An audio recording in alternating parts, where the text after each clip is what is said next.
Lips for your lips, skin for your skin, sin for your sin, eyes for your eyes. Lips for your lips, skin for your skin, sin for your sin. Feel it down, down, down, down.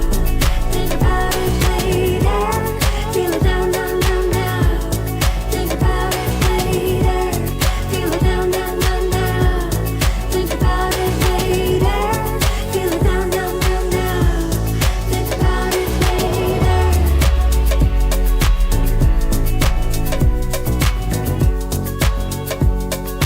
All I ever wanna be is eyes for your eyes, lips for your lips, skin for your skin, sin for your sin.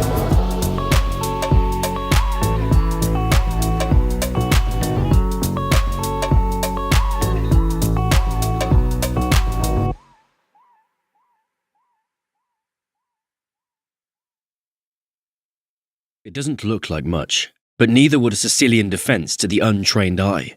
This is a performance enhancer. You don't see it? How about now?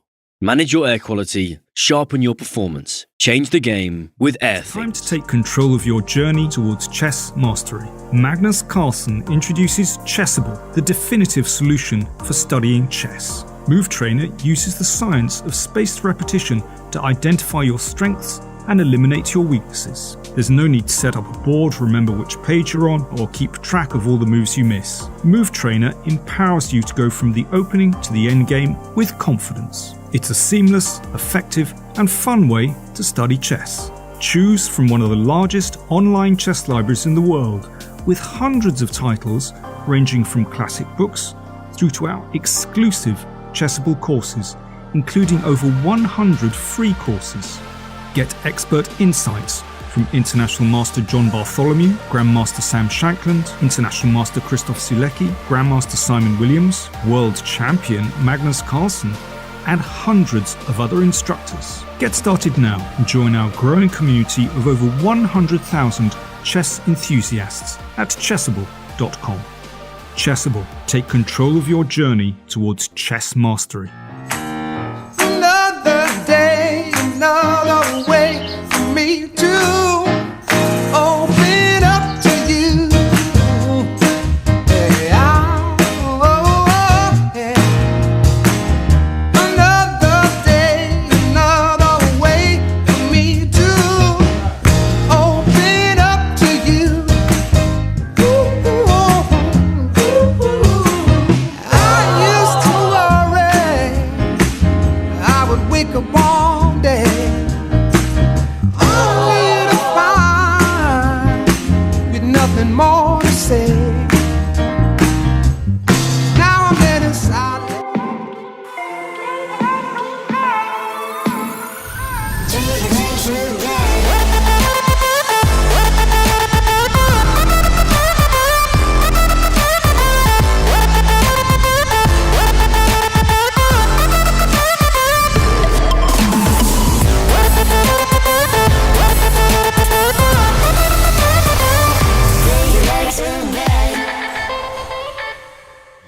This is John. John loves to study chess. This is David.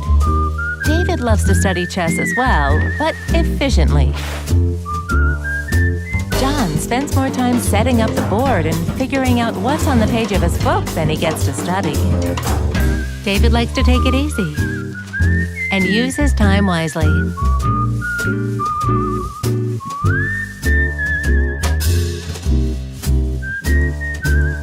David has finished his exercise for today. John should try the same.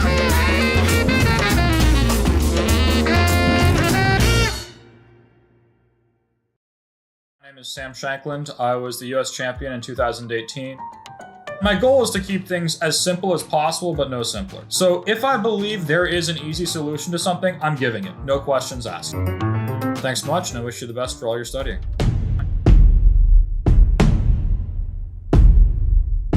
Officer for World Quant, Nitish Maini. The people have met us, and now time for the big questions. Jumping right into the basics, tell everybody a little more about World Quant and what exactly is it that World Quant does? Thank you for having me, Danny. And you already introduced me. I'm the Chief Strategy Officer at World. Hi, everybody. International Master Danny Wrench here, Chess.com's Chief Chess Officer. We are here and excited to be collaborating and partnering with World Quant as an official partner of the Champions Tour in the year 2023. I'm now speaking with Chief Strategy Officer for World Quant, Nitish Maini. The people have met us, and now time for the big questions. Jumping right into the basics, tell everybody a little more about World Quant and what exactly is it that World Quant does? Thank you for having me, Danny. And you already introduced me. I'm the Chief Strategy Officer at World Quant. World Quant is a global asset management organization. It was founded by Igor Tulchinsky in 2007.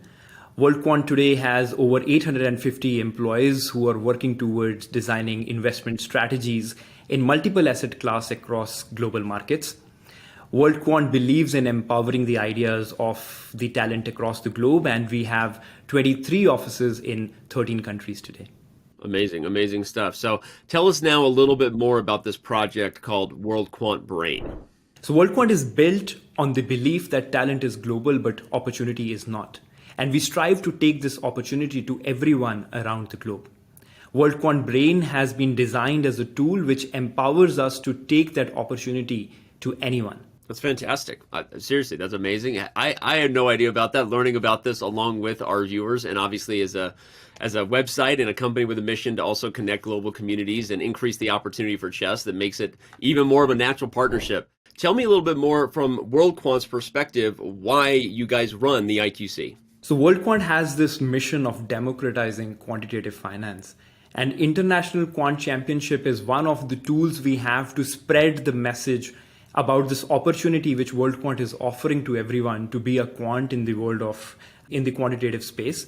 And International Quant Championship empowers the individuals to utilize their ideas and show that they can do it, and gives us an opportunity to take this message to them wherever they are. That's great. Now, you said the finals will be in person. Was I right that it'll be in the Bahamas? That sounds like a pretty great location. Can I come? Yeah, absolutely. Absolutely. I can? Okay. So I don't know that I'm qualified to be in the IQC, but tell everybody a little more. So the finals are going to be in the Bahamas. What will that be like for those who make it? Yes. So the finals, as you said, is planned to be in Bahamas for the IQC. So World Quant celebrated its 15th anniversary last year in 2022. To celebrate that occasion, we are getting the whole World Quant organization together in Bahamas this year. And we decided that we will organize the finals of IQC at that event. So this will give an opportunity to our finalists to meet the World Quant team in person. It will give them an opportunity to watch the culture and rigor of the organization. And we are very excited that everybody will be able to get together at that event in Bahamas. Well, this has been awesome. Nitish, thank you so much. This is where I remind everybody it's their chance to get involved in the IQC, the International Quant Championship. You can use the command IQC. You can visit the World Quant Brain website. We encourage you to do so ASAP. Registration is open until May, so it's time to jump in. And maybe you'll get to meet the CSO and others in the Bahamas. Maybe I'll be there. If I'm lucky. I don't know, but it sounds like a great time either way. And Nitish, the Chess World and the Champions Chess Tour, thanks World Quant for their partnership, and we're looking forward to the rest of the year together. Thank you, Danny, and good luck to the community for participating in IQC. It doesn't look like much, but neither would a Sicilian defense to the untrained eye. This is a performance enhancer. You don't see it. How about now? Manage your air quality, sharpen your performance, change the game with Airthings. Hello and welcome to the Peter and Peter Show. We're covering Division 2 of the Chessable Masters, and today is the first day. Very exciting tournament. I'm Peter Svidler, and with me is my good friend Peter Leko. How excited are you to start talking about chess again and not stop for the next 4 hours? Yes, hello Peter, hello everyone. Super excited. I'm actually very happy that we are covering the second division, because I really enjoyed commentating the first division in the previous event in the Airthings Masters, but my heart was kind of feeling really sorry for all the guys who are putting this incredible effort in Division 2. Fabiano Caruana went on to win that one, qualifying for Division 1. And I just feel like these guys deserve incredible credit, and we have to follow every single step. So I'm very happy to be here. Yeah, same here. I actually played in Division 3 in the first one, and even Division 3 is unbelievably strong. And I mean, I'm the exception there, not because I am there, but because everybody else is there. And Division 2 is just like, if you look at the field that we're going to be covering today, it's just an absolute who is who. I mean, the very, very top guys are missing because they're all playing Division 1, but still, if Division 1 didn't exist, this would be a fantastic tournament, like a tournament that would be a highlight of any day in the chess calendar. And it was a bit disappointing that it didn't really get maybe the attention it deserved in the first one. And it's good that there's going to be coverage this time around for sure. Yeah, I think we should all mention the matchups. I mean, one of the biggest matchup, I believe, is Abdusatov versus Anish Giri. We also have Yu Yanji versus Vladimir Kramnik. I mean, tons of action. Absolutely, yeah. We're covering the round of 16 here for today. So let's briefly go through all the pairings. We will start with the one that Peter mentioned at the top of the hour there. Noribek playing against the newly minted CEO of Chess.com, Anish Giri, who we extend our heartfelt congratulations to Anish on his new career. It looks like he's still not abandoning the playing of chess as yet, but I'm sure that his new responsibilities will severely curtail his playing career. It's regrettable. He's a very, very strong player, but it is what it is. We also have the all-Indian clash between Arjun Erigaisi and Raunak Sadhvani. Fantastic matchup. Two very, very strong players. Arjun is slightly better known, I guess, but Sadhvani has been a terror in all the online tournaments for years now, has been doing extremely well in all of these events.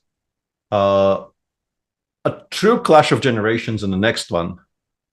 Denis Lazavik playing against... no, that's actually, hang on a second, Dreyev is further down. For some reason, I thought he was playing against Dreyev, and that would have been somebody who is in his mid-teens playing against somebody who is 50 plus, but that's not the pairing here. Denis is playing against Dubov. A pairing that is probably very close to your heart is Vincent is playing against Georg Meyer. I assume two players that you know very well, both of them, right? Yes, exactly. I mean, we have been playing for years together in the Bundesliga for the Deitzau club, and we already have action. The games have started. Yeah, that's excellent. And apologies for the slightly haphazard. Whoa.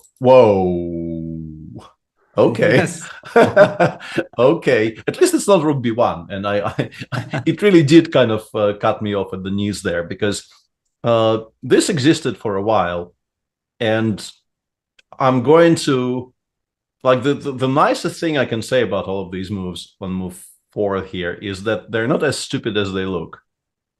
But I think more than anything else, it's a kind of a nod to just how well Anish is prepared. Because I think, in general, Noribek would like to be playing something that is maybe slightly more ambitious. But against Anish, he just says, okay, I will play black this game. I will have this strange extra tempo, and we'll go from there.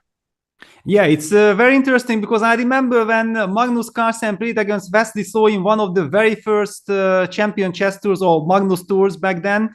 It was a sensation. And why it was a sensation? Because Wesley actually fell into the trap and he got checkmated pretty quickly. And ever since, people are taking this move seriously.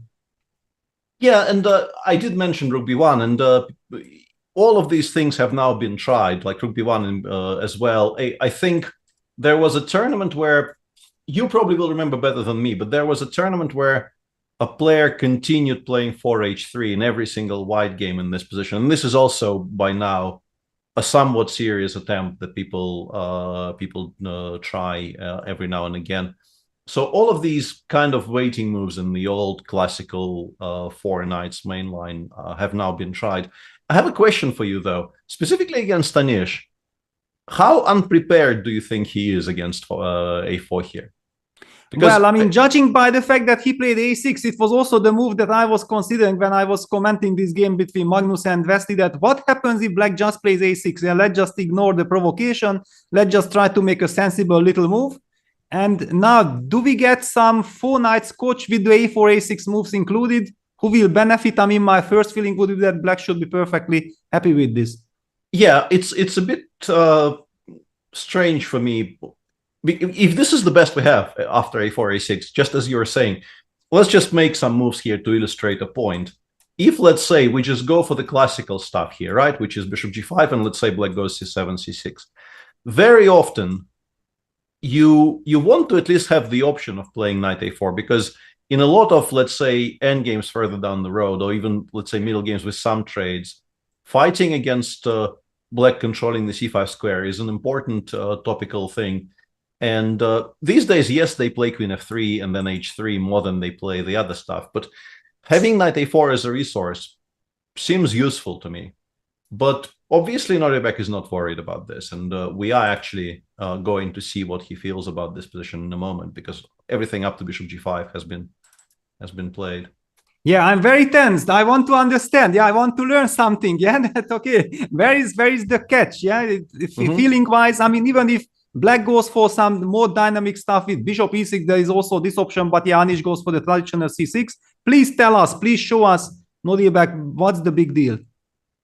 Yeah, I'm not sure. Also, another topic here that you kind of have to discuss is, if you're not playing knight a4, you probably are still aiming to play c2, c4 at some point, because the other plan that often comes into play in these structures is knight goes somewhere. I guess now it definitely goes to e2.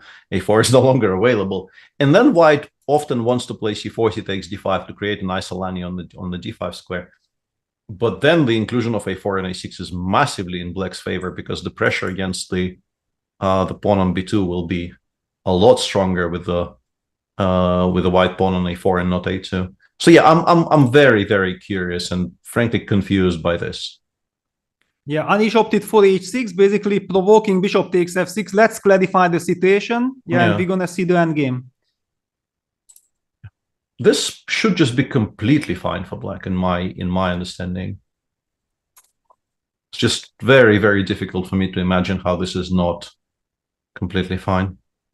Yeah, also, again, yeah, this a4, a6 inclusion. Okay, one can argue that if white goes knight e2, knight gc, and knight f5, then maybe at some point this pawn on a6 will be hanging, but I don't think that we can go that far. It shouldn't be that. Yeah, maybe, yeah. Maybe this is the way to play, and just to claim that a4 is never a mistake, and black might be obliged later on to play a6, a5, just to not have to think about the pawn on a6.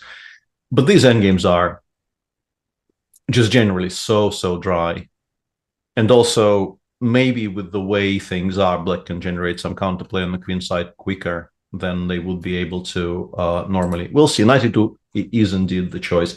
Honestly, I'm going to suggest that maybe we move away from this for a second. Yes. This was the game we chose as the one we wanted to follow, but this is a little bit too dry for my taste. So let's just briefly take a look at what else do we have. And of course, the Dubov position is an absolute mess 5 minutes into the round. But what about the other very, very high-rated pairing of this round, which is Kramnik playing against Yu Yanyi? And yeah, it's a knight or bishop g5. Wow. Yeah. Okay. Very, very interesting, because Vladimir, I mean, he played everything. Like a chess player as great as he is will have played pretty much everything under the sun by now, but I don't think he is a massive Najdorf player over his career. He began by playing a lot of rousers. I'm sure you remember, because I think the very first game that you won against him, I think, was a rouser, right? Yes, exactly, because I was playing exactly the same line that Vladimir, and then he did not want to play that. He experimented with some dubious line, hoping that I will not know, but I knew, and he got into trouble. Yeah, that was a sensational game for me. And I wanted to ask you, because I'm thinking about myself. I played Vladimir for like 20 plus years. I never ever prepared against his Najdorf. What about you? Yeah, I'm not sure. I'm not sure.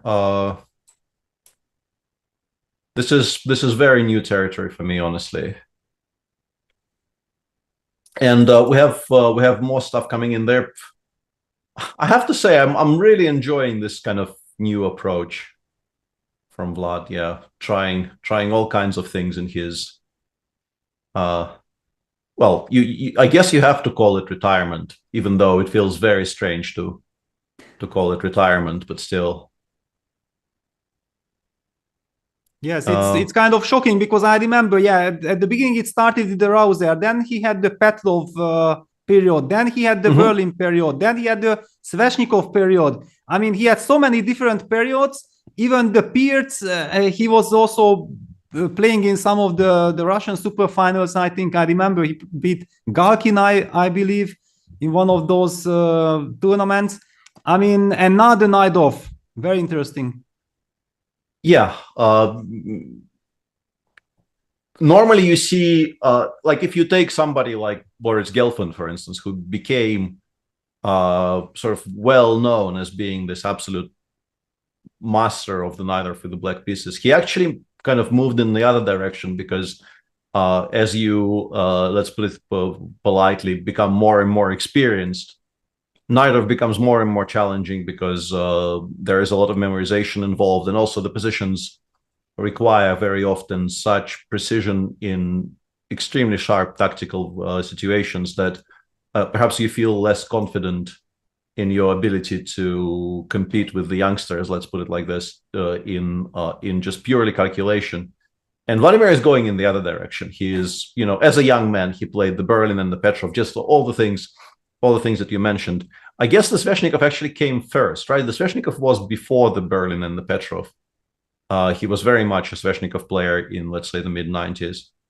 And as a young man, he played all of those sort of ultra solid, somewhat perhaps unfairly boring, described as boring openings. And now he is finally deciding to have some fun in his life. Yeah, definitely. I mean, also with white, he's very aggressive now. With the black pieces, he already goes for the Naidov, and he goes for this knight bd7, queen c7 setup, the line that Boris Gelfand used to be the big guru of. However, recently, of course, people have switched to all those poison pawn variations with queen b6. Yeah, the poison pawn comes in and out of fashion, and I think the attitude towards these positions is very much dependent on how you feel about having to memorize innumerable pages of stuff where one mistake will immediately lose you the game, and not very many people, I think, enjoy this. But it also, I think, applies to the players playing this with white. So it's a bit of a kind of a double-edged sword. You can bluff with white. You can also bluff with black by hinting that you will actually play queen b6 and forcing people to prepare all this before the game. But these positions are no less sharp, but slightly, I think, less forcing. So what do we have? It's been annoying me for a while, but I guess in no position like this can you take on e4, right? I was just wondering why this is not a move, but I guess it just loses to something forcing, right? Like this. Yes, yeah. I think so. Yeah. Yeah, you just have to mention that this tactic exists. Once the bishop appears on h4 and starts hanging, as a Sicilian player, you immediately realize the tactic exists, but it also probably the way the pieces are, it also doesn't seem to work yet. So he's gone rook c8. What would be the plan for white here? Well, I would like to mention one very important detail. I believe that usually when black plays this setup and white commits so early to a3, there is also the argument not to put the bishop on b7, but try to go rook b8, b4 quickly. Absolutely, yeah. But they just kind of, Vladimir just waltzed past it so quickly that I didn't feel like I had a chance to mention it. But yeah, I had the exact same thought that with the pawn on a3 being already there, you could definitely at least think about not playing bishop b7. But he's doing the sort of the classical setup. Bishop goes to b7, rook goes to c8, and then you kind of wait for a reaction, I guess, would be a way to describe it. For white, of course, what you want to do is you would like to play g5, but you would like to play g5 and then not recapture with the f pawn, because that would give up the very, very important e5 square. Which brings me to the idea of maybe moving the bishop away from h4 and then going h4 and g5. It seems slow, but maybe this is the most immediate option that we have. Yeah, then also these ideas appear like black can play g5 and then f5, e5, and then this transformation of structure also very hard to evaluate. Mm-hmm.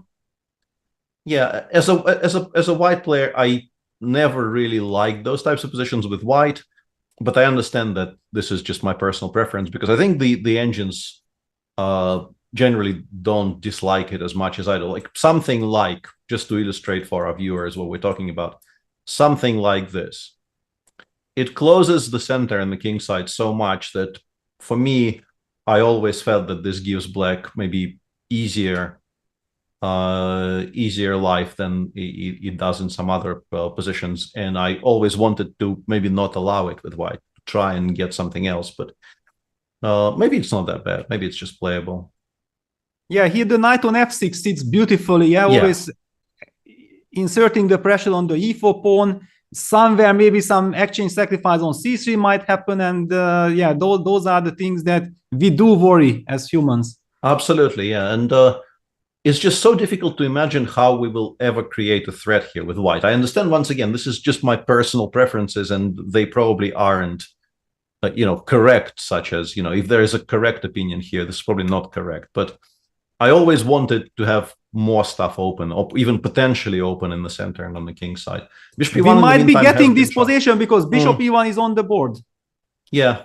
Another option that black has in all of these types of positions is, g5 is one pawn. It's not a break necessarily, but a change of structure is this. And the other one that black sometimes wants is to play e6, e5, but that needs to be prepared, because allowing knight f5, of course, would be a disaster. So if you wanted to do this, you might... Okay, Vlad played g5, so we don't have to discuss it anymore.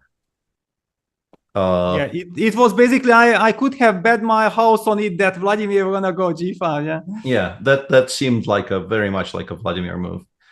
And now you kind of have to ask yourself, the question that was first introduced to me by my very, very first coach when I was a small child. And that was, I don't know how useful this advice is to a boy of 10 years old, but yeah, exactly. If a piece of yours is attacked, you have to ask yourself a question: do I actually have to protect it? Can I just ignore it? And this is what Yang Yi is doing here. He is just saying, yes, f4 is hanging, I don't care, because I do want to play g4, g5 if black takes. Exactly. And this is kind of, when I was thinking about Division 2, let's do this commentary, I had those kind of struggles, fights in front of my eyes, because I know that in Division 1, often there is also way too much respect between the players. They know each other too well. They played hundreds of games against each other. And here it's like the little bit the more unknown, mysterious kind of battlefield. Yeah, you don't know exactly what your opponent comes up with. Vladimir playing the knight off against Yu Yanji, who is by himself a very aggressive player. So this is going to be a sensational fight. Absolutely. And in the meantime, on the topic of sensational fights, chat informed me, because there's just too much stuff on my screen for me to be able to monitor all of it properly. And apparently Dubov and Lazavik have already drawn their first 2 games, not the first 1 game, the first 2 games. And the first one was actually quite sharp. The second one wasn't. The first one was some kind of a pretty crazy... it began as a sort of a symmetrical Grunfeld, but then Dubov played yet another of his very non-standard replies to the symmetrical Grunfeld. And the last time I saw this on my screen was this position. And I thought, what an interesting sharp position that we can discuss forever.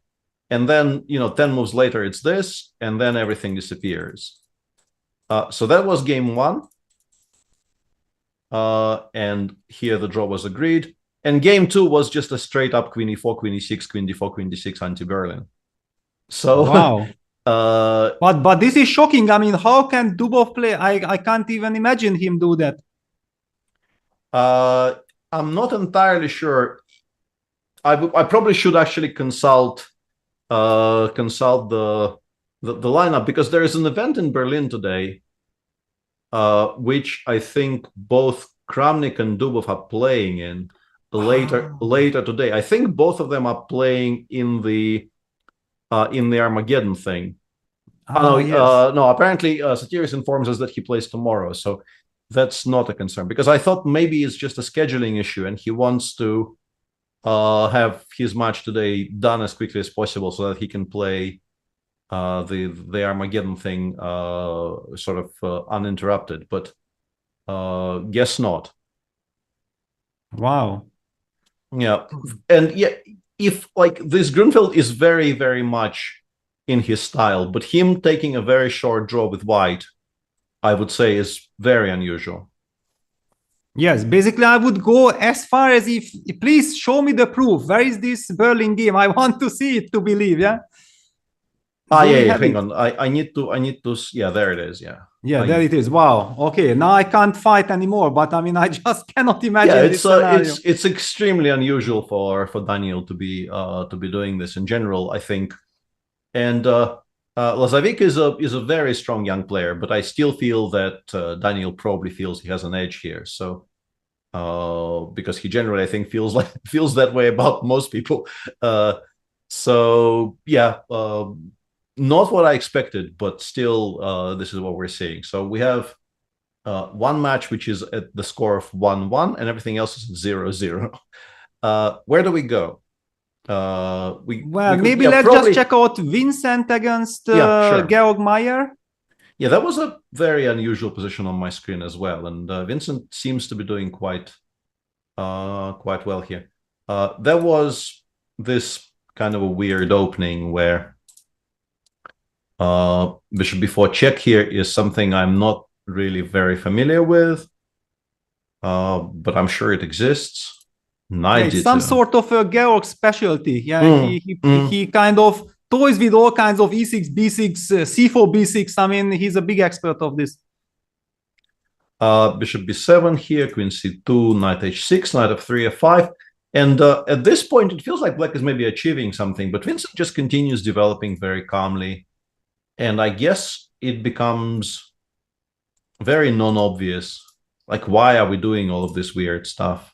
Exactly. I like a3 black had to retreat. Yeah, it feels strange. Yeah, I like a3 very much because black is very heavily hinting that he wants to play knight c6 and attack the pawn on d4 and also generate this idea of knight b4. But a3 just says, please play knight c6 and then I will play d5 and you will have to go back. And yeah, this just looks like it's very, very poor for black. And indeed, the engine also agrees with this assessment. And Vincent maybe played a little bit slower than optimal, but he's still doing very, very well here, quite clearly. Yeah, made all the logical, sensible moves and some pressure on Georg. All right, so let's move. We haven't touched the MVL Dreyev match. What about that one? Yeah, let me find that position. That is a somewhat unusual position for an MVL game because I would have assumed he would play 1e4, but he has been trying to sort of reinvent himself as a player of all kinds of openings he's not played before, and this has been Dreyev is one of the universally accepted masters of playing the semi-Slavs. Queen d3, bishop b4 is a move I don't think I've seen in this position very much. Yeah, usually they were playing d takes c4, queen c4, b5, and all those sharp lines. Absolutely, yeah. So this is what Dreyev goes with, and MVL, somewhat surprisingly, because if you are going to play a3, why aren't you doing it immediately to preserve the option of developing the bishop to good squares? That seems to me like a bit of a strange choice. So he's gone e3, castles a3, and then the bishop just went back, and Dreyev is saying, I lost the tempo to a2, a3, but I did force you to play e3, which means that the bishop on c1 is now sort of locked in. And then bishop b2, b6, and yeah, we get a very Dreyev type position. He's been playing these types of structures his entire life, and very nice little tactic here, using the pin on the c4 pawn to get rid of one of the bishops. And black seems to be very, very comfortable here. Yeah, for any Nims or Queens Indian player, this is a dream. Yeah, this is wonderful for black. Mm-hmm. So seems like Alexei is doing quite well. I mean, there's still plenty of game left. Of course, it's still a complicated position, but he is, I think, widely accepted to be one of the specialists in all of these structures. I would guess more so than MVL, who has not spent his entire life playing them with both colors. What else do we have? Before we have the match between Pragnananda and Tuan Minle, who is a famous online player. I think sort of less known in over-the-board events, but a very, very strong online player for many, many years. And the ratings you see on your screen, it is my understanding that these are their personal bests in either Rapid or Blitz within the last month. So this is obviously not feeder ratings, but they are very specifically, they are maybe not even their current chess.com ratings. They are the best they've achieved recently, is my understanding at least. Well, but whenever I see and hear all these online specialists, I still tend to believe in the over-the-board power. And when I look at these pairings, I disregard the ratings. What I see on my screen, I just see it's Pragnanda playing with the white pieces. I mean, in my eyes, he's a favorite. Yeah, I think he starts as a favorite, and also he is, I think, quite clearly much better here. The question is whether he can be completely winning already, or if he will have to settle for just being significantly better. And what he went with is he's played Queen E3, King G7, Knight G4, attacking both C5 and H6. It looks kind of horrible for black, and G5 is not a happy move to make. I mean, Rook H8 also wasn't a very happy move to make, but I think if I have to choose here with black, I go Rook H8, because I think if I play G5, I create way too many weaknesses for the future. I mean, basically, what I have witnessed from Prague last year in the Meltwater Champions Chess Tour, that was sensational. I mean, Magnus Carlsen and all the other top guys couldn't feel safe at all. Prague was hunting them down, and he was basically finishing the top 4 in the overall standing absolutely deservedly. So for me, also in the online format, in the Rapid, I don't know if he's very good, very experienced in online Blitz, but in online Rapid, I mean, I think Prague is just a beast. Yeah, I definitely agree with all that. And also, I think he will very much welcome the fact that this is starting somewhat earlier, I think, than the previous stage, because I think in the previous stage, where he, I think, fought and lost in the finals of Division 3, he would sort of habitually have to play until 2 a.m. or thereabouts, which is not as much fun even for young people, because it does kind of add pressures that you're not very used to, because you are just physically falling asleep in half of your games. But the somewhat earlier start will mean that he will have fewer of those problems. And yeah, well, not really a lot to be said about this position. White should be close to completely winning. It was one of those Sicilians, which is an opening you can definitely play if you want, but it works best, I think, as a surprise weapon. And it probably wasn't that much of a surprise today, because I get the feeling I've seen Tuan Le play this before, and it kind of backfired because he went for this, and his bluff was sort of called here by Prague, who said, I don't really care about the B2 pawn, you can take it if you want.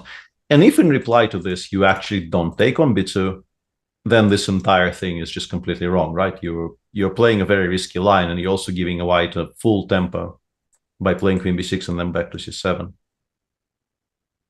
Yeah, it's a total disaster. And yeah, this should never work.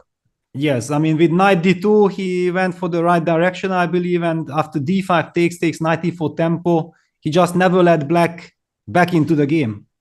Yeah, I think it's very clear that if you play queen b6 here and your opponent replies with bishop d3, for better or worse, you are supposed to just pick up the gauntlet here, take on b2, I guess take on c3 next move, because if you're not defending b2, you're also not going to be defending c3. And then if you get mated, you get mated, you know. It's one of those situations where, but at least you have something to suffer for, because if you just kind of nod and say, you played the right move, now I will just play a very, very bad position, then yeah, it's unclear why you're playing this entire line then. Just briefly to take a look through some other boards, our endgame is progressing quite nicely in the game between Noribek and Anish. And Noribek actually, he demonstrated perhaps one of the justifications for putting the pawn on a4, because he played a5, not immediately, but very soon, just fixing the pawn on a6 and playing against it, so to speak. Should still be equalish, right? What's your impression here? Well, I mean, should be drawable, but white is definitely pressing, and I feel like Anish was careless. I mean, judging that the pawn is on a4 and you have to think what white wants, I mean, maybe just put that pawn to a5 with the black pieces as quickly as possible, not to waste time with bishop d7, rook fb8. I don't think that those moves were really necessary. Yeah, I think I agree with you. And currently, yeah, the question for white, though, is we've achieved sort of the maximum, and black can continue shuffling this way or that way, some way. And the question is, how do you ever win? Because this rook on a4 currently has no way out, sort of. A1 is cut off. I will clean up those horrible errors, which is the usual problem we'll have every day. And you can't bring it out this way because a1 is always going to be controlled. I guess you can try putting the bishop back and then maybe threatening rook c4. But then bishop b4 traps the rook. Yeah, exactly. Let's show how this looks for just as an illustration. Yeah, if you do something like this and the bishop comes back to b4, and now it really is completely stuck. Yeah, it probably will never have moves in this game again if you do that and you're a little bit careless. So yeah, it's a kind of a confusing situation where it looks like white should be better, just sort of on general grounds, because a6 is a bit weak, and the rook on d6 also is an incredibly stupid piece. Doesn't have any squares to go to at all, because you have to watch out for this, and you also cannot allow the king to reach d5, I think. But hang on, now he opted for h5 and bishop d5, and he wants to put the bishop on b7, targeting the a6 pawn from there, and then prepare king d3, king c4, walk towards the c5 pawn. Yeah, this is interesting. Yeah, this is very interesting. So if we continue passing, let's take a look what happens if we continue passing here. We go king d3, let's say king f8, king c4, and if bishop b4, I wouldn't be surprised even if some exchange sacrifices were playable. We don't have to, right? We might even like have some rook a1. Rook yeah, somewhere. We can just finally free this rook also. Yeah, it's but also just seriously, even something like this, and then king c5, b4, b5, a6. This rook is just so completely cut off from any kind of activity that you might be in trouble. Anish has gone bishop rook d7, which is obviously like he realizes what Noribek is planning, and he says, no, I'm not going to allow all of those things. Yeah, and does he want to, for example, after bishop c6, switch to rook e7 check and then trying to go rook e2 for counterplay? Maybe we go... I mean, king d5 looks... Actually, I do go king d5, I think. Rook e2, I think bishop b7 probably wins, right? Yes, rook c2, bishop a6, and you are covering the d3. Very importantly, nice. I stop d3, yeah. Very importantly, d3 doesn't happen the next move, and then we just drop the bishop back and we start pushing. Yeah, but then Anish is in a lot of trouble, yeah? Yeah, this is sort of exactly the position we were discussing, pretty much. And maybe he is one tempo up compared to, I think... he can play now king e7, yeah? So the king is closer.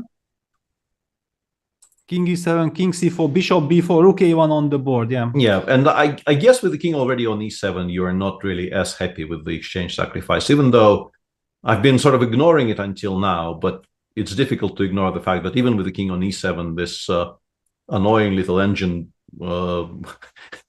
at the bottom of my screen actually does say rook takes b4 is very strong here. Wow, but it's very strange because king d7, king c7, black is walking towards the queen side, humanly one feels, and Anish down to 14 seconds, by the way.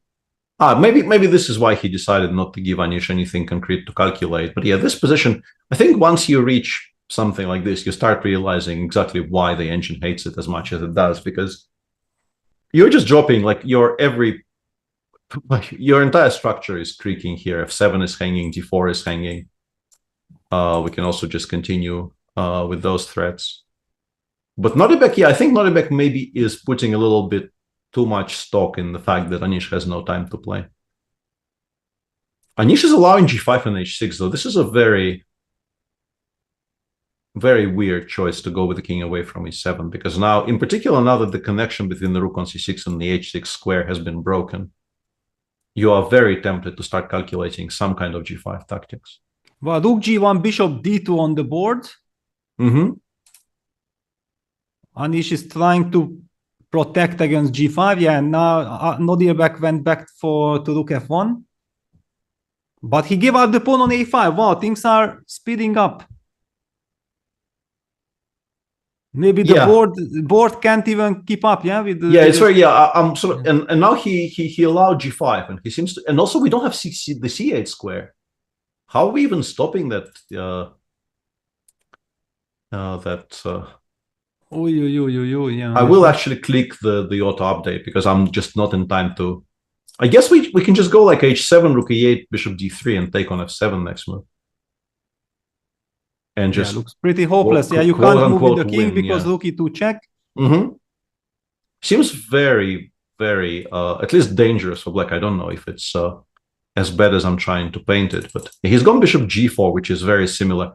I think the advantage is maybe keeping the d3 square for the king so that rook b8 doesn't create a mating threat. Maybe it's even cleaner. Bishop d8, rook f, this has to be winning. The pawn on h7 is way too strong. Whoa. Apparently rook f7 was a blunder and bishop e7 there was rook e3 counterplay, rook e3 and then trying to give checkmate or what? Whoa, and that would have saved the game for Anish, because you are forced to go rook f3 and then this endgame is okay. Wow, drama. Yeah, now after bishop e7 he should be losing to something, I don't know. Rook g7, g6 looks interesting. This is also, I guess, okay. It's just like, this is just way too strong. And the fact that he's on 17 seconds is not helping. Yeah, and black is basically paralyzed. That's also a problem. Yeah, in the meantime, Vincent has won his game against Georg Meyer. We'll get to those games hopefully eventually, but for now we will stick with this and just update our viewers on the results. Arjun appears to be winning against Raunak, even though the position is still a bit of a mess, but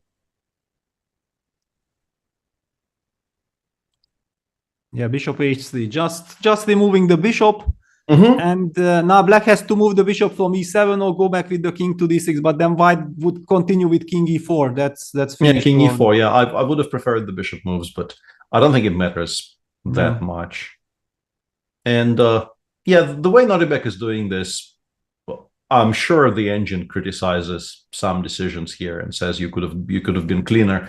But apart from that one actual but why why not rook g7? Rook g7 was winning, rook g7 seemed so natural, but the reason the engine really hated bishop e6 is, I think, entirely unfindable on 10 seconds. Like you can't actually make that move.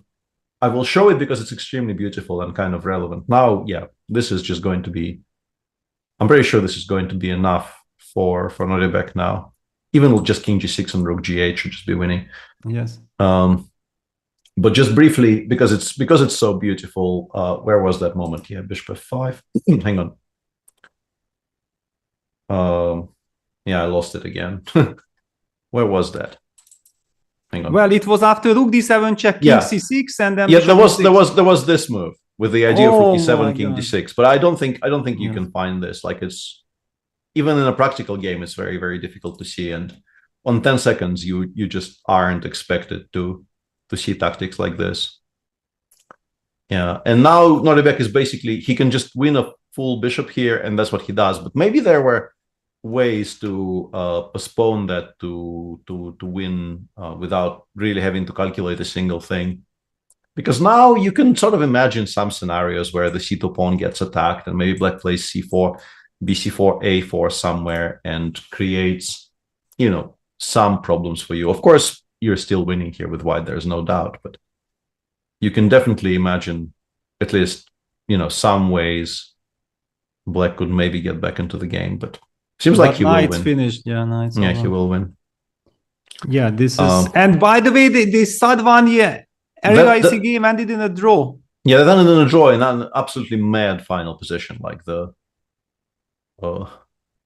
it took me a while to even realize sort of, you know, who is to move and why it says draw on my screen. Just an absolutely crazy game, which really felt like Arjun was in control of, but then he wasn't.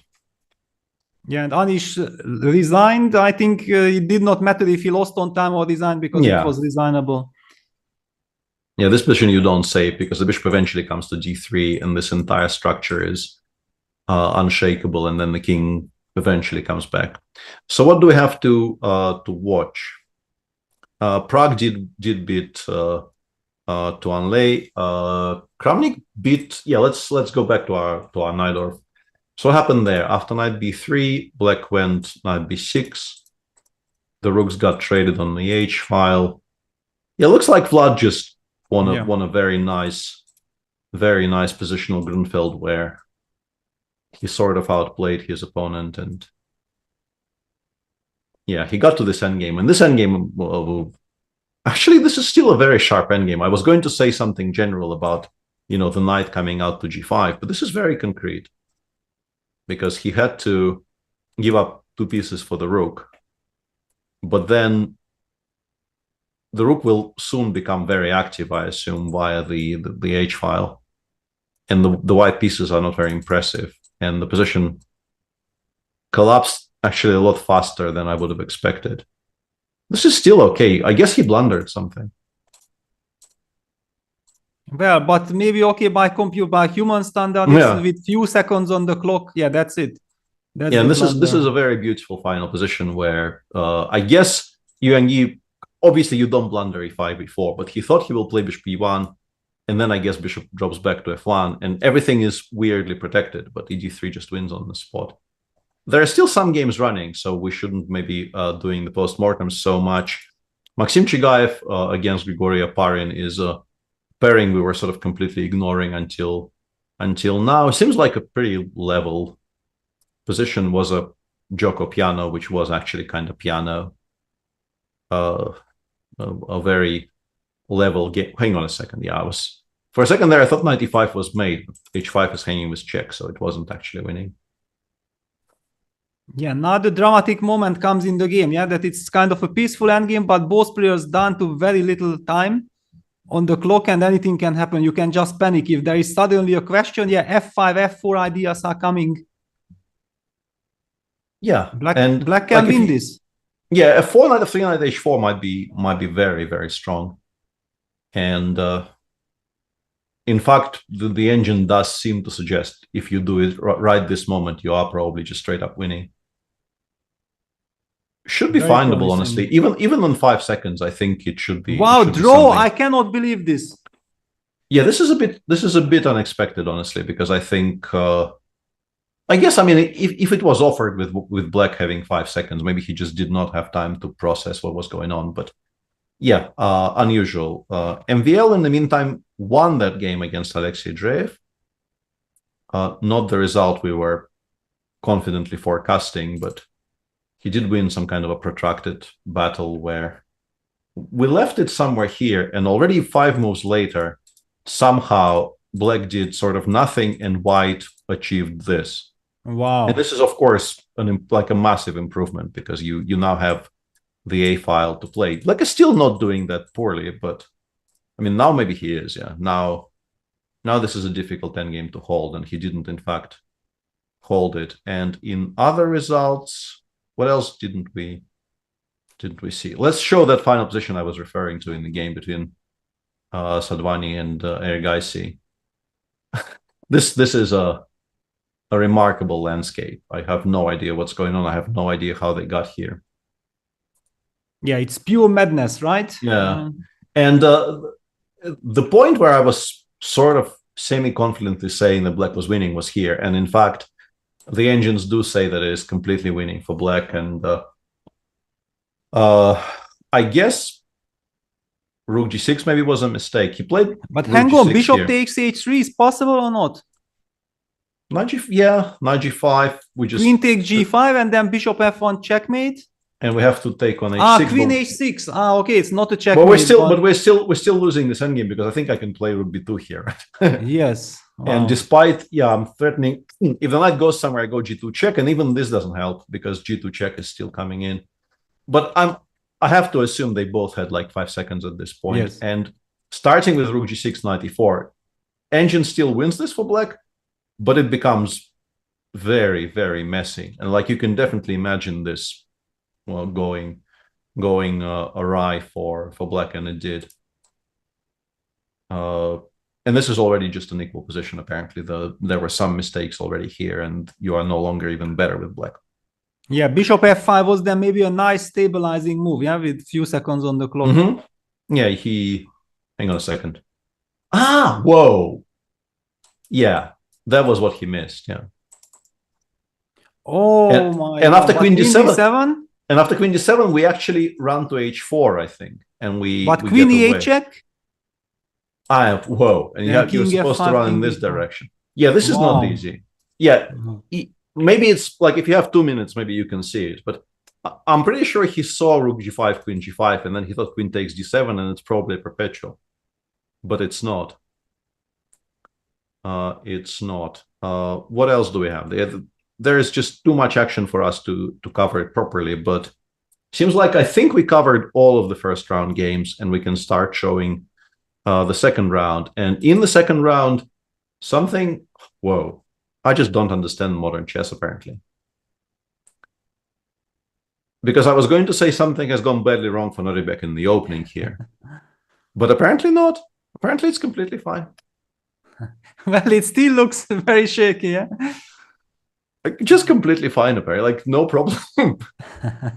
I give up. Yeah, I just give up. Looks like white hasn't really, done anything bad to his position, and black has this, doubled pawns, knight h6, knight f5 being the threat. Satiris says this is apparently all part of Jordan's Chessable course. Wow. So well done to Jordan for being such an influential figure in modern chess theory.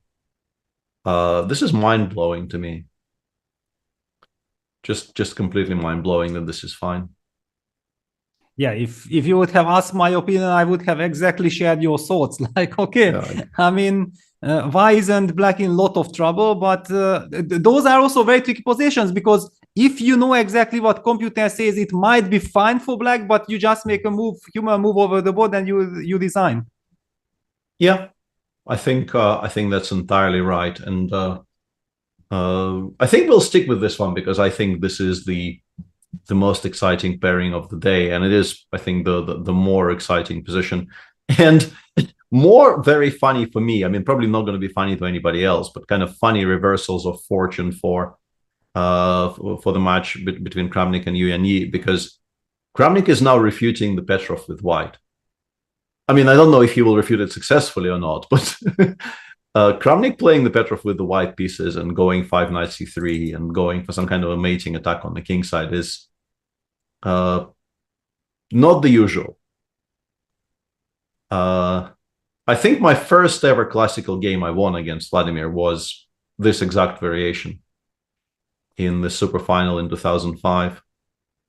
I was very, very happy, but that result was heavily influenced by him really being very, very unwell for this entire tournament.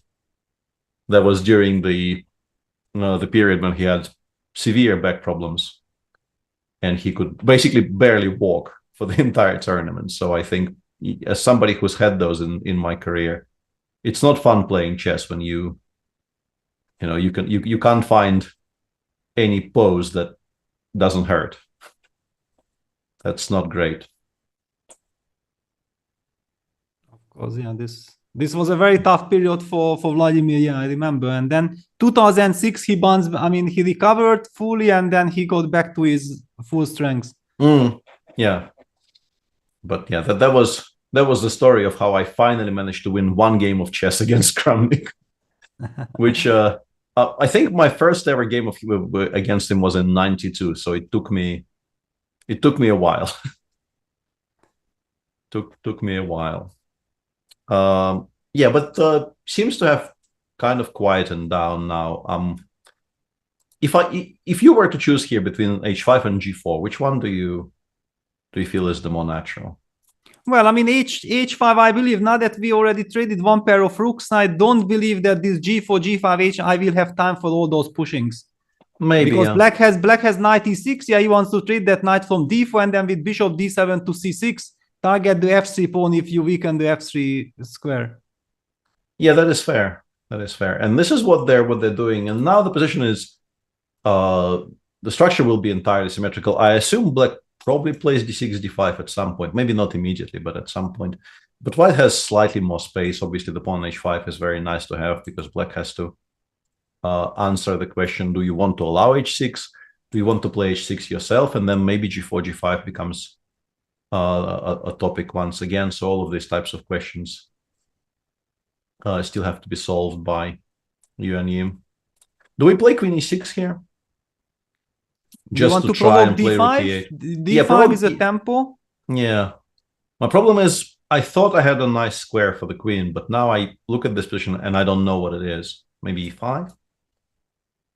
Yeah, probably queen e5. Yeah. But okay, I keep on harassing you with bishop f4, then you go back to f6. Yeah, I think this is what I would be trying to use these two squares to but okay, now I include h6, trying to provoke this h6 g6 structure. And what is this? I mean, looks promising for white somehow. It does, yeah. And it's very weird because you analyze these types of positions where there are no knights on the board, and it's just, I think for me personally, they've always been maybe among the trickiest of all the things you come across, because it's much more difficult. Like, you've achieved a lot on the king side, but without the knights on the board, it's always very difficult for me to assess exactly how much of an attack I have. But actually we have bishop g5, queen e5, rook h4, rook lift like this. Yeah, this looks... maybe some weaknesses. Yeah, I mean, if I have to play f5, I will know what the evaluation is, but maybe I can not actually play f5 here. Maybe like to have squares. Five, yeah, 5. I feel like I might lose the queen. Yeah, I have this weird square. Yeah, you have this queen h2. Yes, I have this weird square. Yeah, and then we again get to this. When you said about mysterious stuff, I also consider this pawn on h6 and the bishop on f8, also in the queen-fed structures, right? Yeah. You never know exactly, is it bad, is it good? You don't know how to evaluate. Yeah, these days I think the common assumption is it's not great, but still you can definitely imagine some endgames where it might even become a weakness. Like if all the heavy pieces come off the board, you can definitely imagine some scenarios where the pawn h6 just gets lost. And the very funny position in the game, by the way, yes, Yuangi played queen e7, obviously wanting to play rook e8, and now Vlad played bishop c4, and this is extremely funny because this is a full queen. It has no squares. Yeah, unbelievable position. Yeah, it's on e7, very deep in its own camp, and the entire e file is open, and it has no squares. Obviously, you're not going to blunder that, but he had to play h6 because of it, and now there is maybe something going on.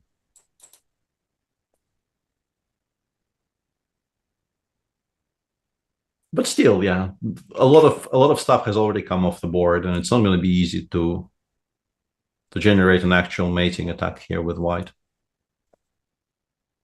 Well, okay, now g5 is again a big threat, yeah, with the same idea. Yeah. Do you go bishop e6, provoking d5 or not? Probably. I would like to kill off the pressure along the a2 g8 diagonal. I don't know if the problem is it costs 2 tempi, right? So you're never entirely happy just throwing away 2 moves to close one diagonal, but maybe. Yeah, b5 is the right move. Yeah, it's very nice. b5 is okay. Yeah, I kind of want to stay on this diagonal, but then maybe even c5 is something we would have to consider. Definitely. I don't know. What's the reply? No, hang on, 22. Yeah, this is the point.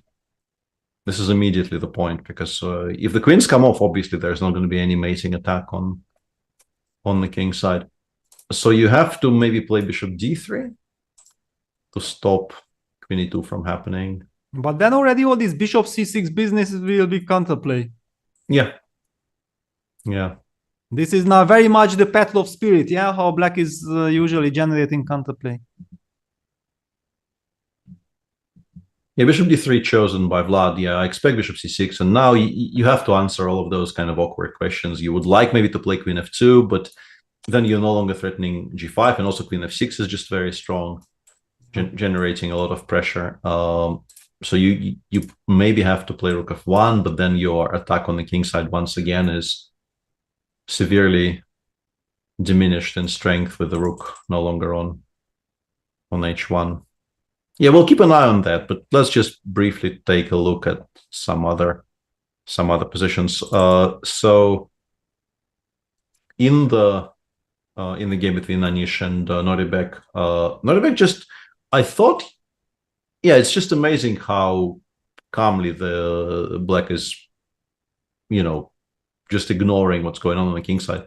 I thought knight h6, knight f5 is such an important idea here that you have to at least play king g7 to get rid of the knight h6 idea once and for all. But he just goes rook a d8, says, I don't care.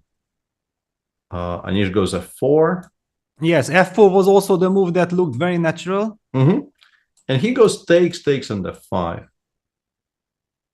And rook a b1 played by Anish. This is very nicely done by Anish, by the way. Wow.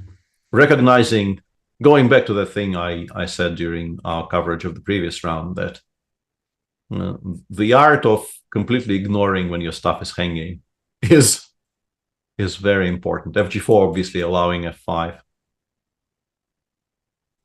And probably not that great because of it.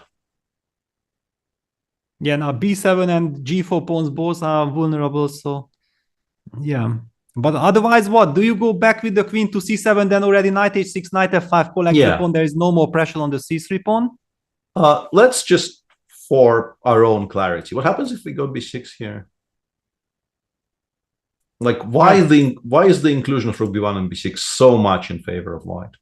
But then even maybe white can try some a4 business as well. Yeah.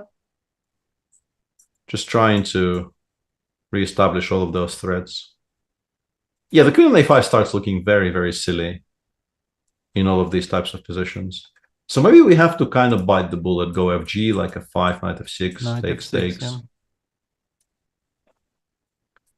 And try to generate counterplay with queen e4 and these types of ideas. Yes, okay, we have to take on b7, I'm assuming. Yeah, we are also setting rook takes f6, so knight e4 is probably forced.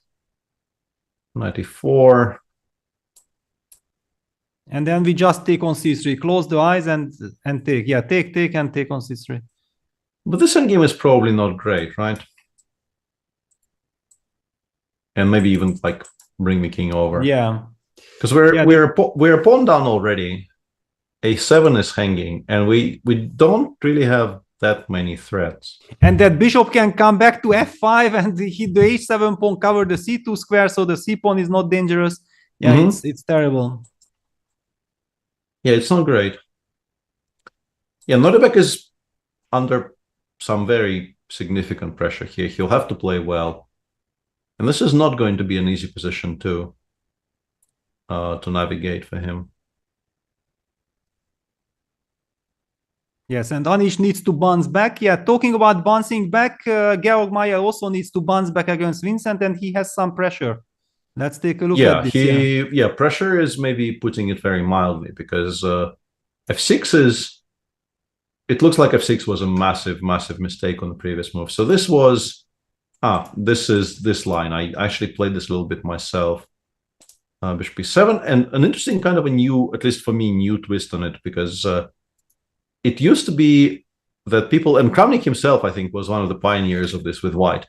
The idea was to play knight c3 here, let's say castles, d3, d6, and maybe knight d2, or knight h4, or a4 first, and then knight d2, and just play a kind of a reverse King's Indian type position.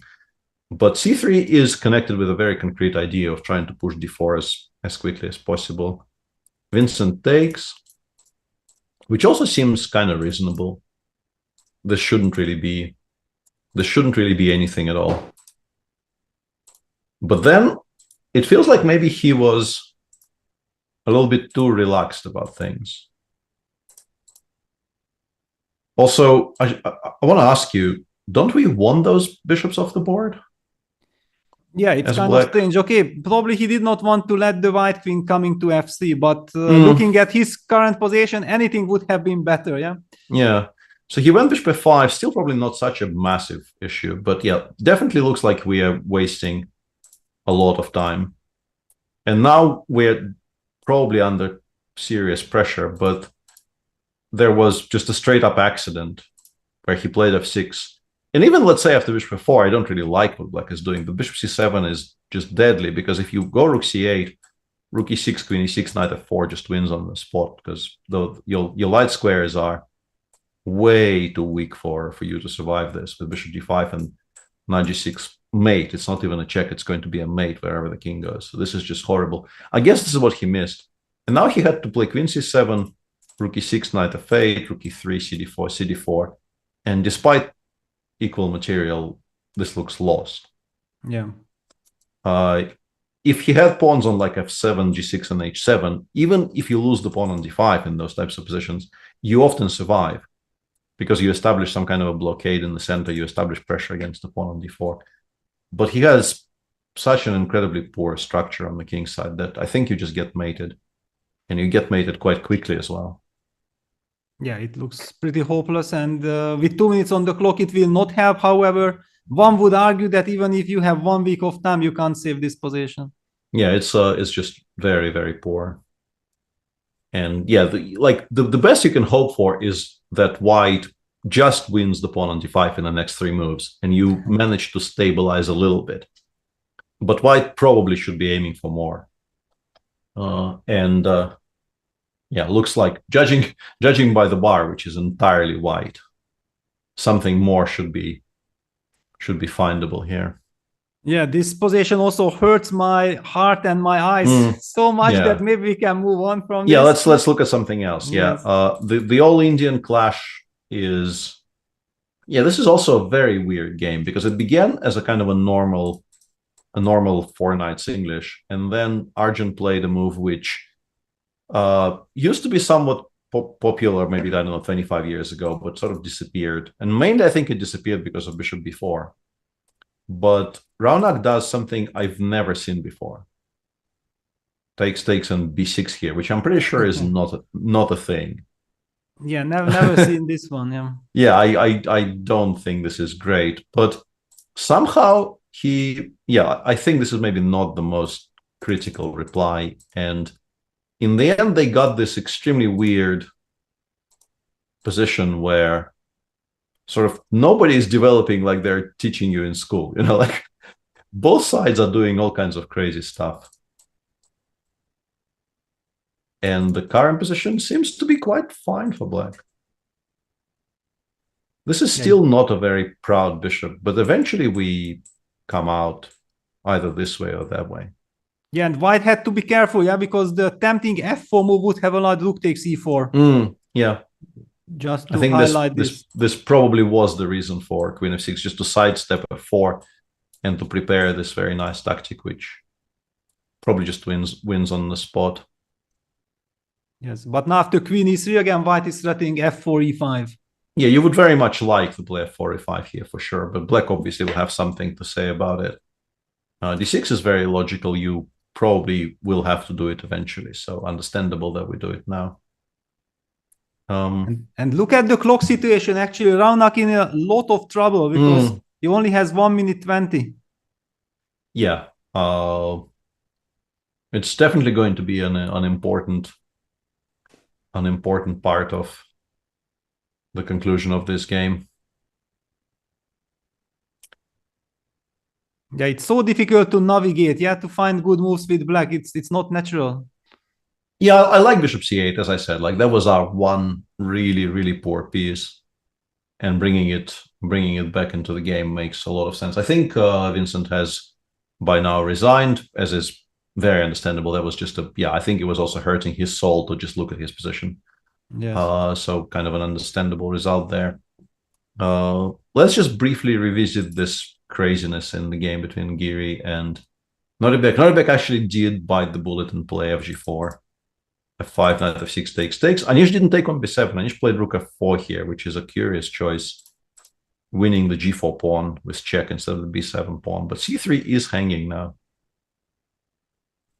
Rook b7. But now queen takes c3 is an option or not? I think it's an option. Yeah, I think it is, and it has been played. Yeah, I don't think we can avoid the queen trade.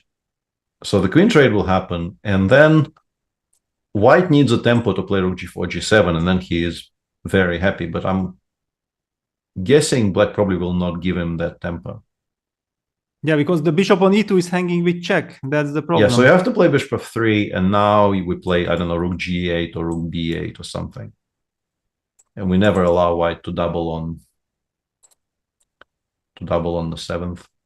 Yeah, now compared to the other line that we looked at, the white king is much further away from the c pawn. The e6 pawn is still alive. The white bishop is not reaching the f5 square. So there are many arguments which make black's position much better than before. Yeah, if we compare this with the one we were discussing earlier, which was that you obviously are a lot happier here than you are in the game position. It's interesting that Anish hasn't played queen takes c3 yet. I don't even know what else he has, because queen e1, it's not even that the queen is hanging. Queen e1 is mate in 2. So and also queen takes e3 check. So if you even blunder queen e1 mate, you can still see queen takes e3.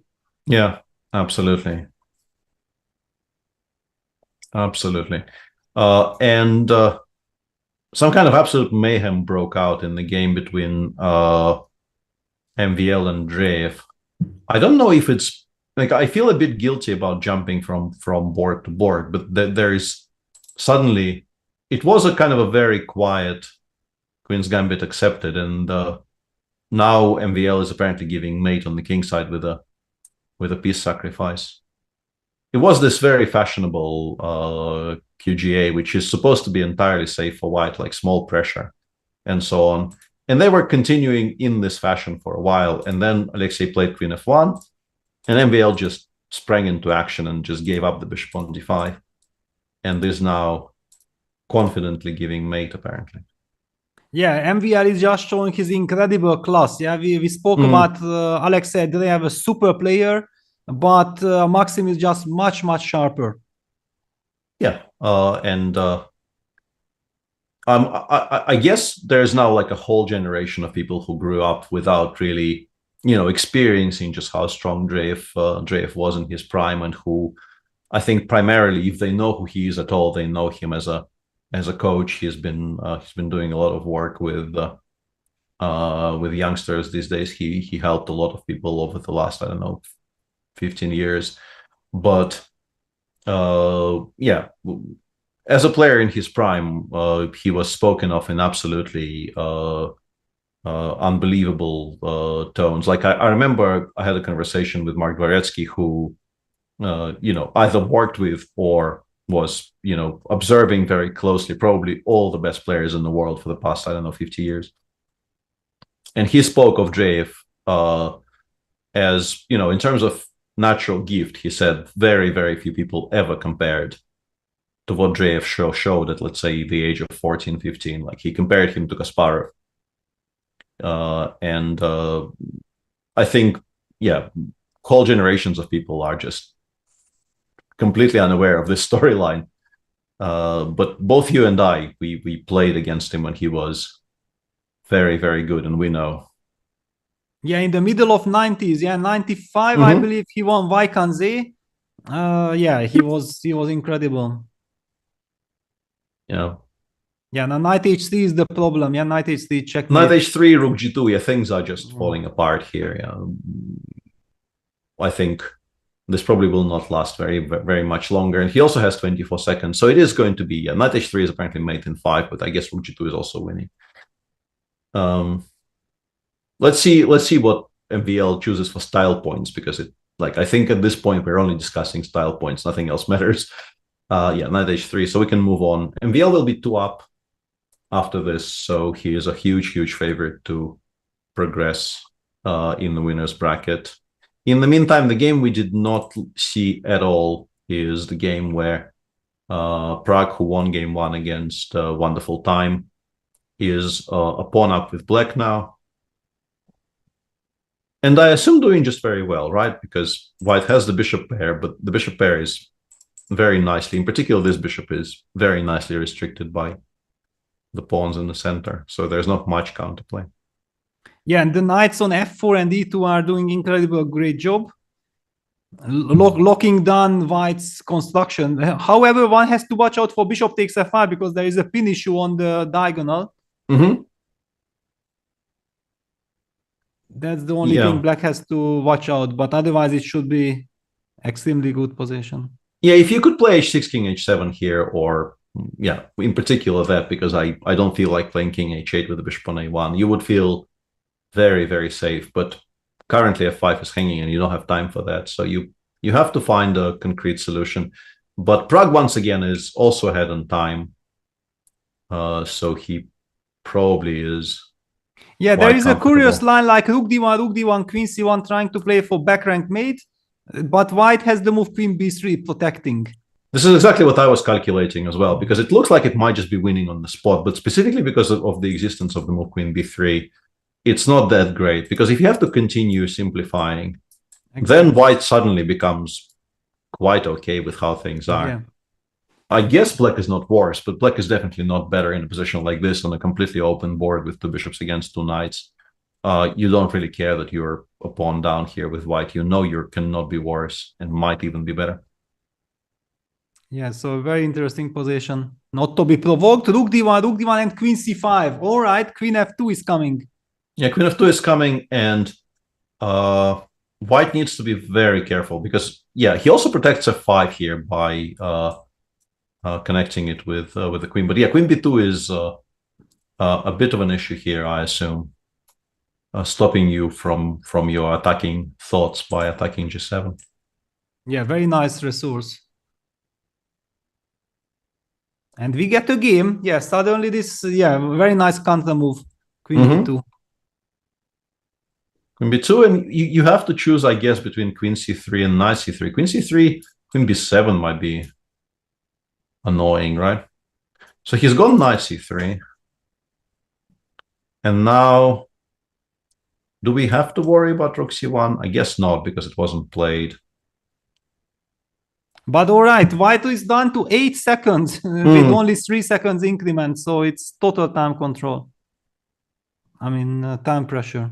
Yeah, it's not. I mean, we know, if we know anything about Tuan Le, we know that he is, mechanically very good. Nobody who is as good as he is at online blitz and bullet is going to be poor playing on this extreme low time, but it's still going to be a problem for him. Sadvani seems to be losing to Erigaisi on the other board, but we'll stay with this one because it's less clear. I think this bishop a2 move is probably not great. Like you probably have to choose something else, because giving up one of your bishops here for not very much can't really be the right choice. Yes.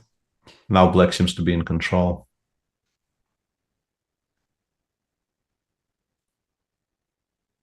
Queen b1. Okay, those are the endgames we happily agree with black. Yeah, I think just even just simply taking here is okay, and maybe queen d2 or queen c2 is even stronger. You still have to watch out for queen b7 counterplay, so it's not as winning as it might seem. Whoa, that's he I guess even for very experienced online blitzers, playing on 8 seconds is not much fun because now if G3 will be provoked and black is just completely winning.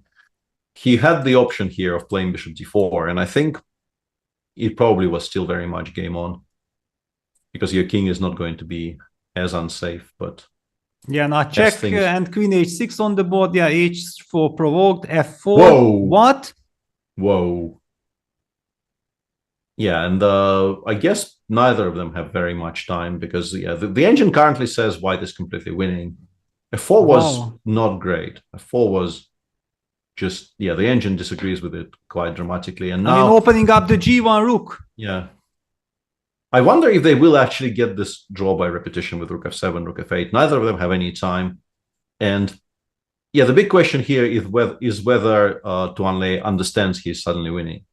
Queen d4, for instance, is very strong now, according to the engine. But I don't know if that's an easy move to make. Bishop takes g7, then gf. Does he see it on 6 seconds? He will. Probably he will. No. Queen e7 back. And now black has time to play e6, e5 in some kind of a position. Yeah, maybe even immediately. Wow. Yeah. Prag survived. Yeah, he definitely, he's sort of better-ish again, but not by much. Yeah, should be a draw now, I guess. Even though, considering what we've seen in the last minute, making any kind of an assessment about how it ends is not very safe. Yeah. And then we can discuss who will be the happiest. If this, let's say, ends up being a draw, which of them will feel happier with this result? Well, I think Prag can because he won the first game. Yeah, I think that's exactly the right answer. I think there actually is a correct answer, and it's exactly what you said. Prag is leading in the match, so anything that preserves his lead is fine. But it's easier for him to digest, any misfortunes. Yeah, he obviously missed the win, but also he, for a period of about 5 moves in a row, he was losing on every move. Yeah, wow. The game is still continuing, though. Let's not try it. Yeah, and with 5 seconds on the clock, anything can happen. Yeah, and there's also a very sharp. That's a very unusual decision Vlad has just taken there. Let's just quickly switch here. Would you be trading queens in this position with white? Well, I was wondering how to play the position. It's a very scary position. Vlad is, down to 14 seconds. I think he can get panickish, but I think he actually realized in time and faster than I did, for instance, that his king is actually in the corner. He doesn't need the bishop to stop the h pawn because the king gets to f1. And then he is at least fine because he has 2 passers on the queen side. So he never loses here, and maybe even in some extremely fortunate circumstances, he might even be playing for a win, even though I don't think it's very realistic because king f7, f6, e5, and so on. And you and he should also be completely fine. Yeah. I think they will be both happy to set up some fortress, and it will be a draw. Yeah. And this, by the way, is with the pawn on g7, this is supposed to be winning, right? Because we never touch the pawn on g7. We push without. Can we? Well, this should be winning in general. Yeah. If white goes rook a8 and a7, it's actually very important that the pawn is on g7 and not, let's say, g6. But if white keeps the rook on a7, how do we win this? I guess we eventually have to play g5, right? Okay. Now we go king g5. Now we go king g5.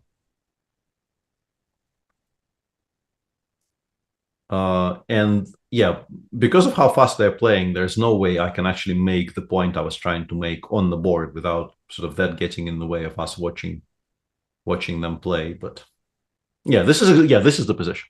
Because now whenever white tries to give up a7 for something, the pawn on g7 is protected when we take this one. Yeah, very nice. This was the mechanism that I was rook a2 check first, but I guess it doesn't matter. Yeah.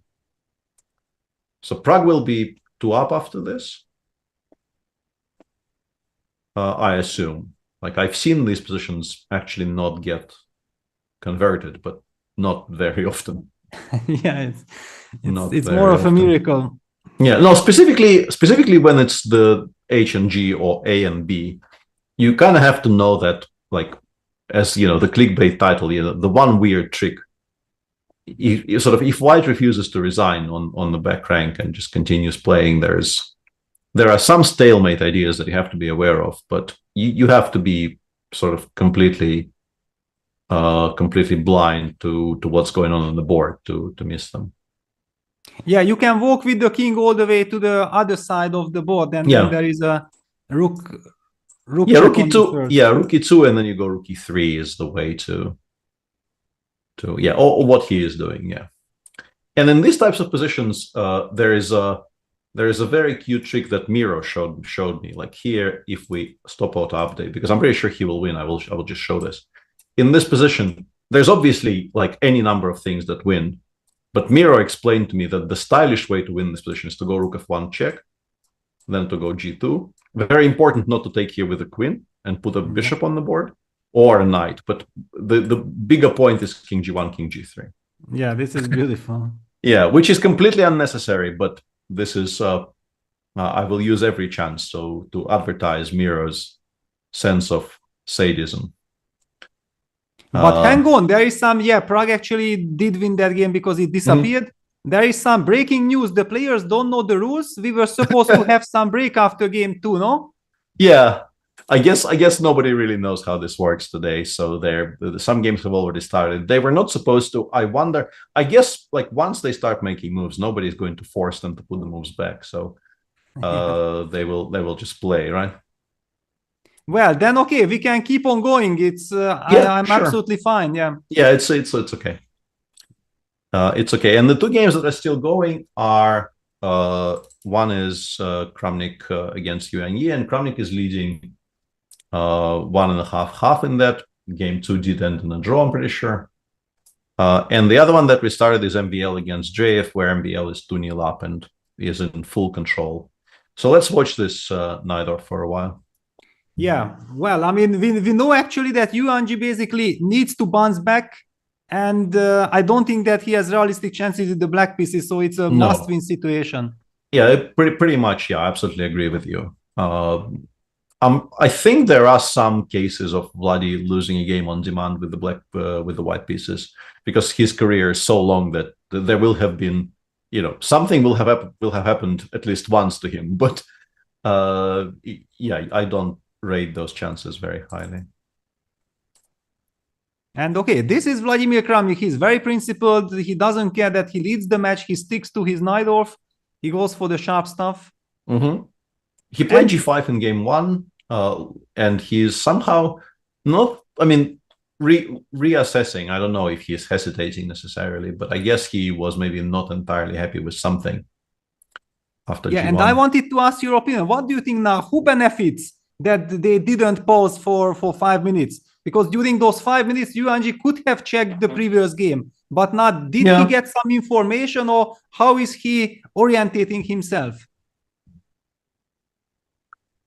I think he was probably just happy with the outcome of the opening, considering like how quickly he is repeating exactly the same thing that they got in game 1. But yeah, it's a tricky one. It's difficult to assess. I think, one way to think about it would be like, if I had to choose which one of these two players has more people on, let's say, speed dial or in Skype who they can ask for sort of an immediate bit of advice in game, I'm pretty sure Kramnik wins that competition hands down. Like, Kramnik has, over his illustrious, very, very long chess career, has generated, I think, more relationships than Yuan Yi has. But also, I don't think he maybe would have done that. I think he feels confident without really fine-tuning his opening between games. Yeah, especially if you only have 5 minutes. On the other hand, I think there is a good chance that somebody next to Yuan Ji's room is there, monitoring the situation, and just if he has 5 seconds, he can already whisper during the game some kind of ideas. Yeah. One person to a hand is a very important rule in this in this type of situations. It's from a different game, but it's still I don't know.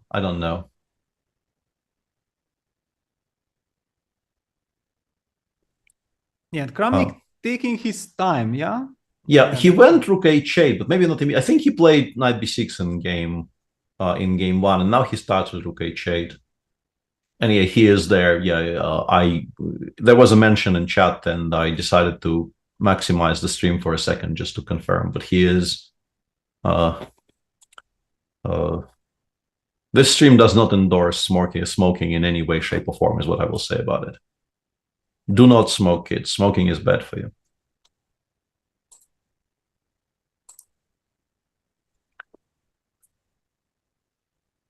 Wow. Well, I mean, okay, I'm still a little bit stunned, yeah, because we like the position for black intuitively, and Vladimir went on to win a masterpiece with the black pieces. And nevertheless, Yuanji is ready to repeat, and he's not. Or he's blitzing out. Yeah, he's blitzing out his moves. All right. Yuanji is playing faster than Vlad here. Yuanji basically hasn't stopped for any decisions so far. Yeah, it's curious because I can see that the engine does like this for white a little bit, but I don't really understand why. And all the things that we said about these types of positions when we were kind of discussing them a little bit during the first game of the day, they still hold true for me. I just don't understand why we're supposed to be happy about this with white. What's going to be the threat? How are we generating anything? Exactly. I mean, there might be some very smart computer way, but you are not going to find in a rapid play if you don't know. That's why I was speculating. Yeah, it's just a very strange kind of coincidence that they continued the battle despite having the chance of having some break for 10 minutes. I don't know exactly what the rules allowed for the players, but I do believe that we were supposed to have a 10 minutes break or something. Yeah, I think day one for these things is always, both the players and the moderators running the Zoom calls, which is how it was running during the first stage, which I played in. It's all kind of trial and error a little bit. Nobody is entirely sure what the protocol is, and I guess nobody really informed them strongly enough that there's supposed to be a break specifically between game 2 and game 3. It probably gets worked out over the course of the next 4 days, but it's not life and death for anybody. No, of course. I think that the routine is very important. Yeah, if the players already know that that's the routine, then it's very easy to understand. And he sticks to the same plan with Rook G3. But he's allowing 6d5 as well. Apart from the things that Vladimir did in round 1, which was like Rook h1 and then Rook h2, and eventually the rooks got traded on the h3 square. Right this moment, there is an option of doing something which is generally understood to be incredibly beneficial in pretty much every single Najdorf position known to man, which is to play d6, d5. So let's see if Vladimir feels interested in that.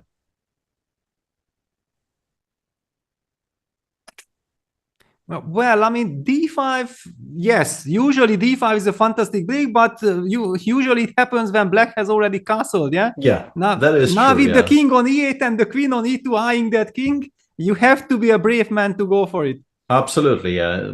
Obviously, this is not your standard Najdorf, some kind of a position like this where, as Peter said, normally your pawn is on g7, your king is on h8, and the h file isn't open yet. And then you are generally, yes, very happy. But here, none of those things are true, and it's a complete mess.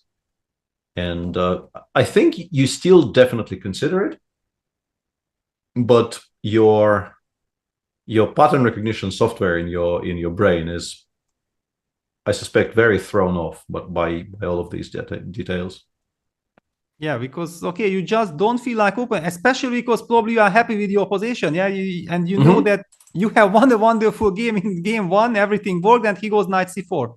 Yeah, he goes for the more conservative option. It's interesting, though, because I think, generally speaking, taking with the pawn on c4 is not great because it closes down your c file. It leaves the knight on c3 completely safe. But in order to achieve that for white, you have to take the queens off, and then you have to make a very awkward move because your e4 pawn is hanging. So black gets a lot of play with like rook h4, maybe king d7, rook ch8, because it looks like you have to play bishop g2. And bishop g2 is not a very happy move to have to make. Yeah, and after rook h2, even you have to hide it on f3 because otherwise we might sacrifice. Absolutely, yeah. This positional sacrifice is going to be very much, and we might actually see all of this. So it's curious. He doesn't have to trade queens on c4 if Vlad takes with the queen, which I assume he will do. Yeah, moves like queen f3 or queen f2 or queen g2 should still be. You can at least consider them, but yeah, we'll see. I mean, knowing that when you face Vladimir Kramnik, don't enter endgames, I think that's kind of a lesson the whole world knew for like 25 years already. Yeah, but I think there's a problem. I think all of those moves exactly allow Black to take on e4. Yeah. Like if you go queen f3, I think I can do this. And this, and d1 is hanging, and Black just kind of break through. Yes, you have bishop b5, rook f3, but this is a very scary thing to go for with white because you've lost your entire king side, and it's very, very sharp. I don't know if I would be very happy with white going for this. And if you go queen f2, knight takes e4 appears to be playable for similar reasons. Which actually means that Yuan is in a lot of trouble. I don't see him coming back from this. I mean, he was supposed to win this game, and he's actually, I'm not even sure that he can hold it if he ends up in an unpleasant endgame. Yeah, that's a fair point. Yeah, I don't know. We might be slightly overselling just how annoying this position is for white, but in terms of specifically personnel, so to speak, this is not a very fun endgame to have against Vlad.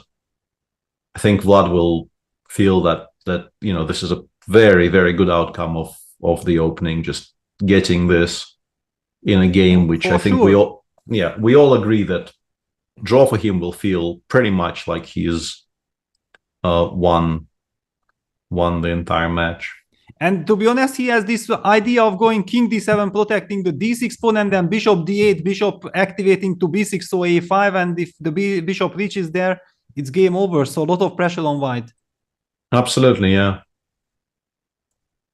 In the meantime, I just want to say this is quite amazing. Just like one more, although this one appears to be not great.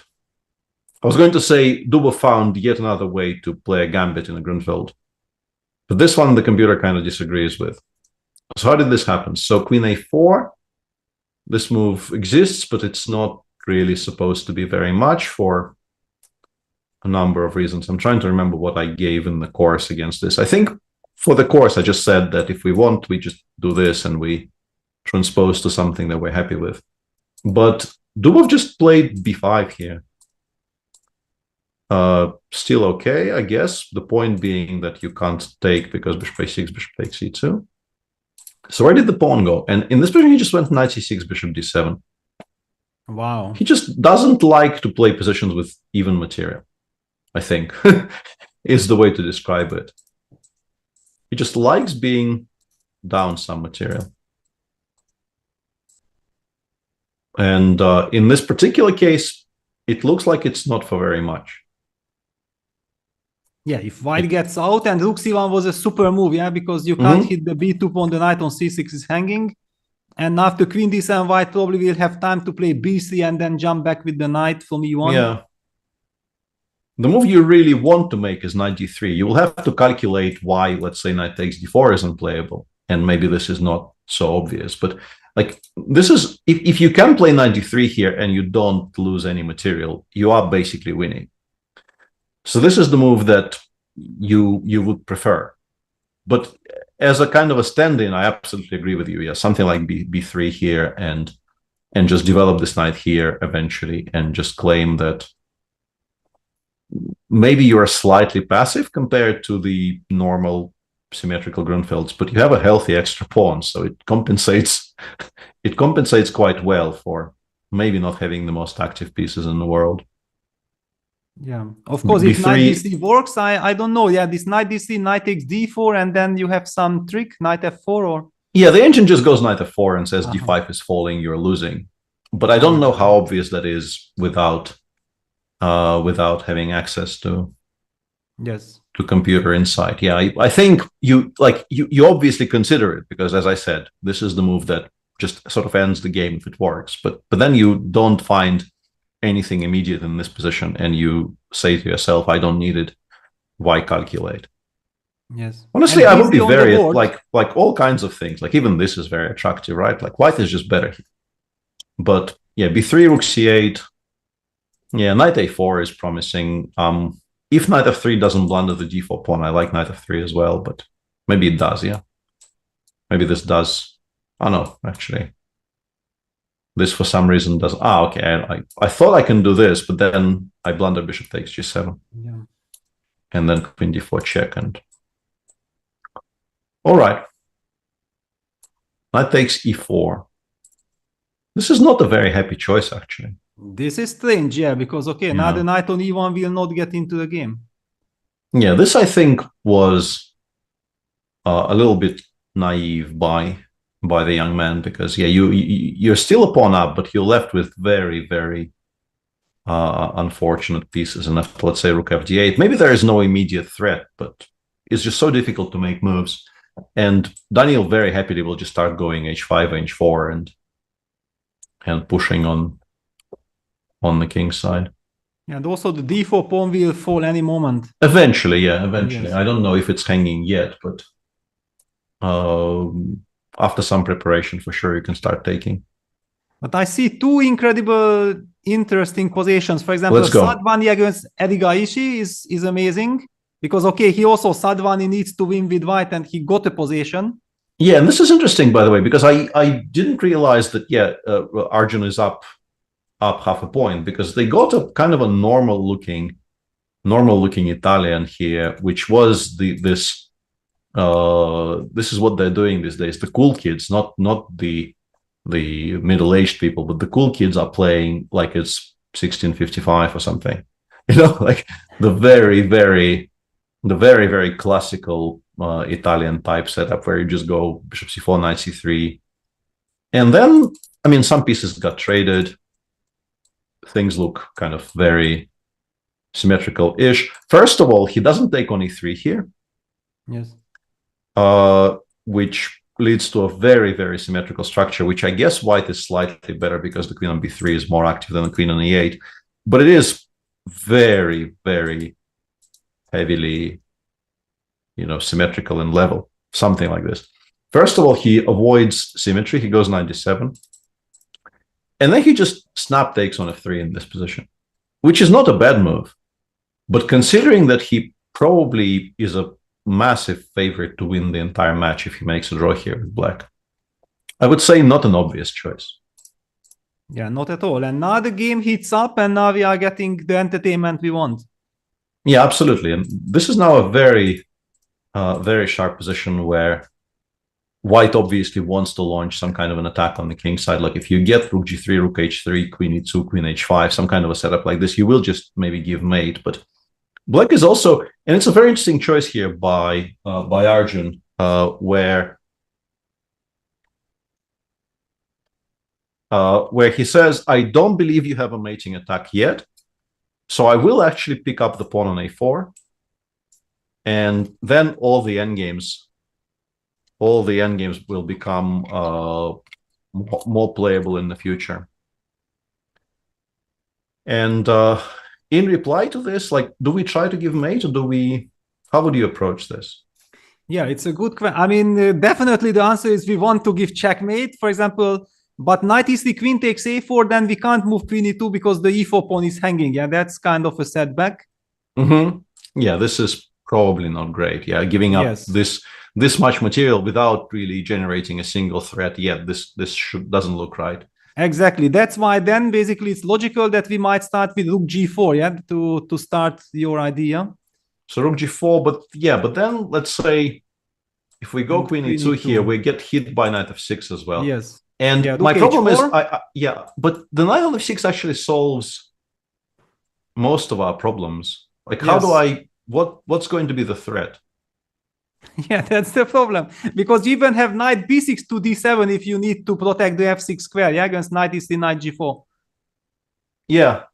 And I'm also ignoring the fact that currently, like, it's a bit of a lucky shot here, but in this particular position, Wow. using the pin on the e4 pawn allows us to also bring the knight to f4, which probably just ends the game immediately, because we're just not going to be attacking on the king side at all. So yeah, it feels like you have to do something else. I'm not entirely sure what that is, though. Yeah, then it's a super interesting question, yeah? Mm-hmm. Hang on, can we do knight e3, queen a4 takes, and then knight d5 followed by knight e7 and rook g7? Is that an option? So we do this, and then we trade queens and jump knight d5 immediately. Yeah, knight d5 is a very important move here, I guess, right? Because otherwise, like, these endgames, if you allow knight takes e3 or even knight b6 back, black will stabilize. But yeah, and it's on the board, yeah. This is all on the board. And a knight e7 is a big threat. Yeah, and we're not really, c7 is kind of unimportant, but knight e7, rook g7 is a massive, massive threat, yeah. Dogo also disagrees with me commentating on chess, wants to do something else. I don't know what exactly, but... Or he's also super excited, yeah, he feels the... Or maybe he likes this position specifically, yeah. Yes. Yeah, knight d5 came at the right moment. Yeah, so what do we do? How do we deal with this? Yeah. With black, so as not to get mated. I'm already thinking, g6, okay, but it's not a happy choice. No, not at all.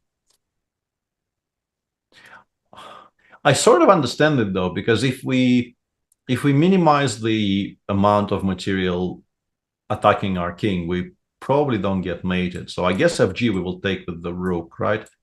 And some kind of a position like this, it still looks scary, but we have our own counterplay on the queen side. And two pieces probably don't give mate to the king on h8, even though, like, if we blunder knight f6 somewhere, we will still get mated, but maybe we don't blunder knight f6. Maybe but c6, do... rook d6, yeah, then there is rook d6. And then, like, the engine goes knight dc5 here, apparently. Wow, okay. And takes on c3 and goes a4. I don't know. Yeah. I don't know. It's all very tricky. And I guess another thing to say about this position is that FG6 is not forced yet. Joyce, what do you want? I fed him and he's still demanding that he needs to be on air. I don't know. It's nice. It's nice. Yeah. But yeah, I feel that this is a very big heavyweight clash. I mean, I'm also a big Sadhvani fan. I like him, and I feel a little bit, if he would not be from India with all the other incredible superstars, he would be world famous and everybody would be thinking that, wow, sensational. But, when you have all these incredible players there with Prague and Gukesh and Arjun, then suddenly if you have 2680, it's not such a big deal. Yeah, I absolutely agree with that. Yeah, I think he is, he is in the sport, let's say, a lot of the generation that is now 30, 32 is in the same, we're in the same sport where, like, incredible talents, but born in the same age category as Magnus. So constantly being compared to Magnus is not going to be an easy thing to deal with. And for Raunak, yeah, this generation of Indian youngsters is just so impressive that somebody like him, I think, gets overlooked unfairly, but quite a bit. In the meantime, let's go back to our Najdorf, because looks like things have changed dramatically. Wow. Here. Whoa. Look at that. What? Vladimir sacrificed the exchange? Vlad just played rook takes c4 here. Why? I have no idea. I think maybe he thought... Maybe he thought he's not winning. In a must-win situation. Why do you do this? Oh my God. Yeah, I don't know. I think probably he misevaluated 95.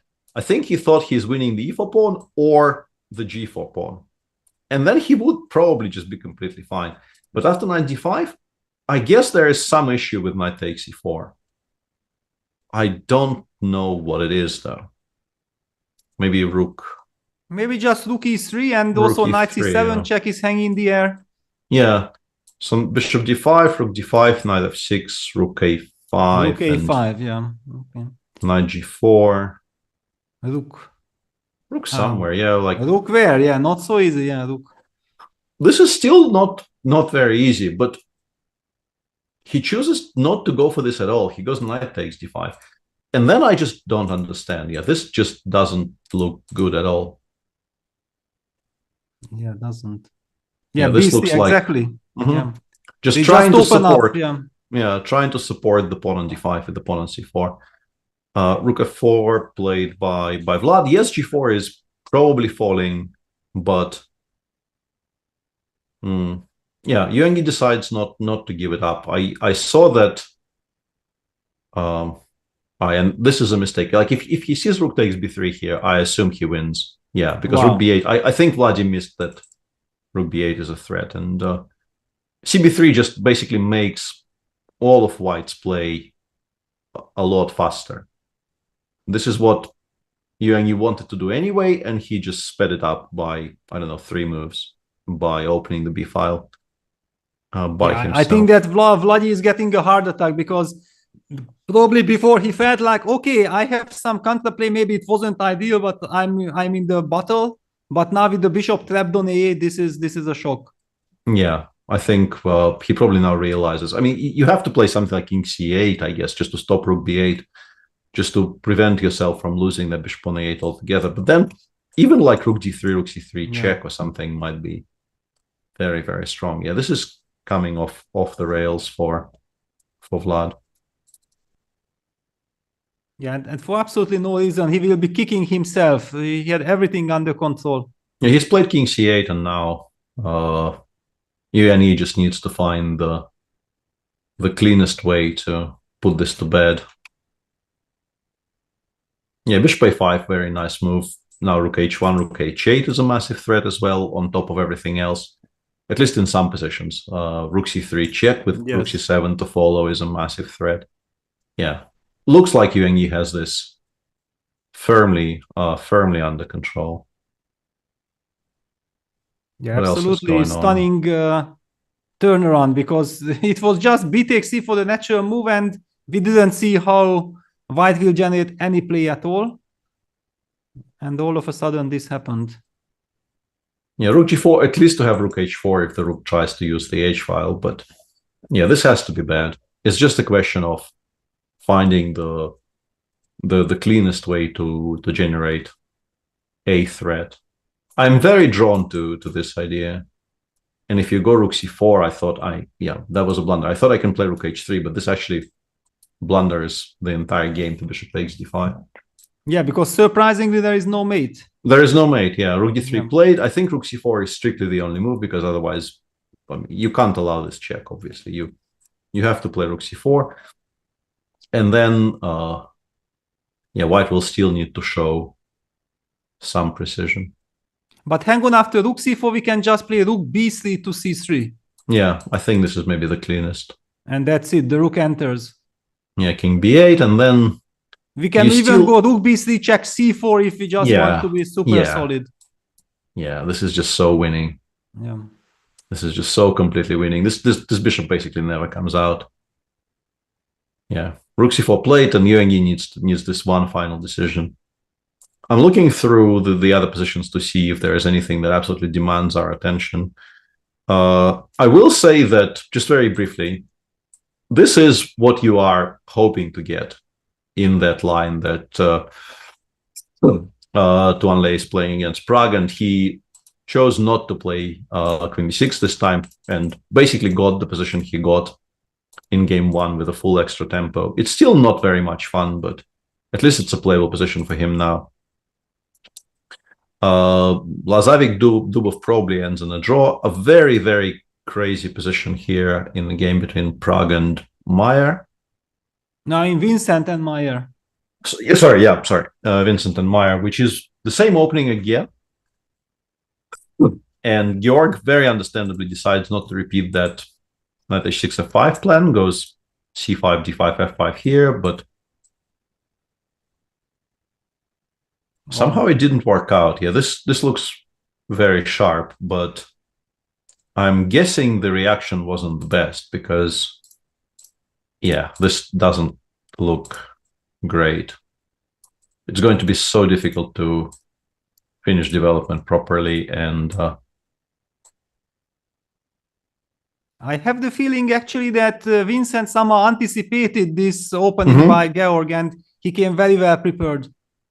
Yeah, it does feel like that because this is the second game in a row where Georg just doesn't really get out of the opening at all. And we only paid one pawn with white for a position this dominant. So we obviously are going to be quite happy about it. Yeah, and I with don't Kramnik, do- we exactly have that position where what we discussed. Yeah.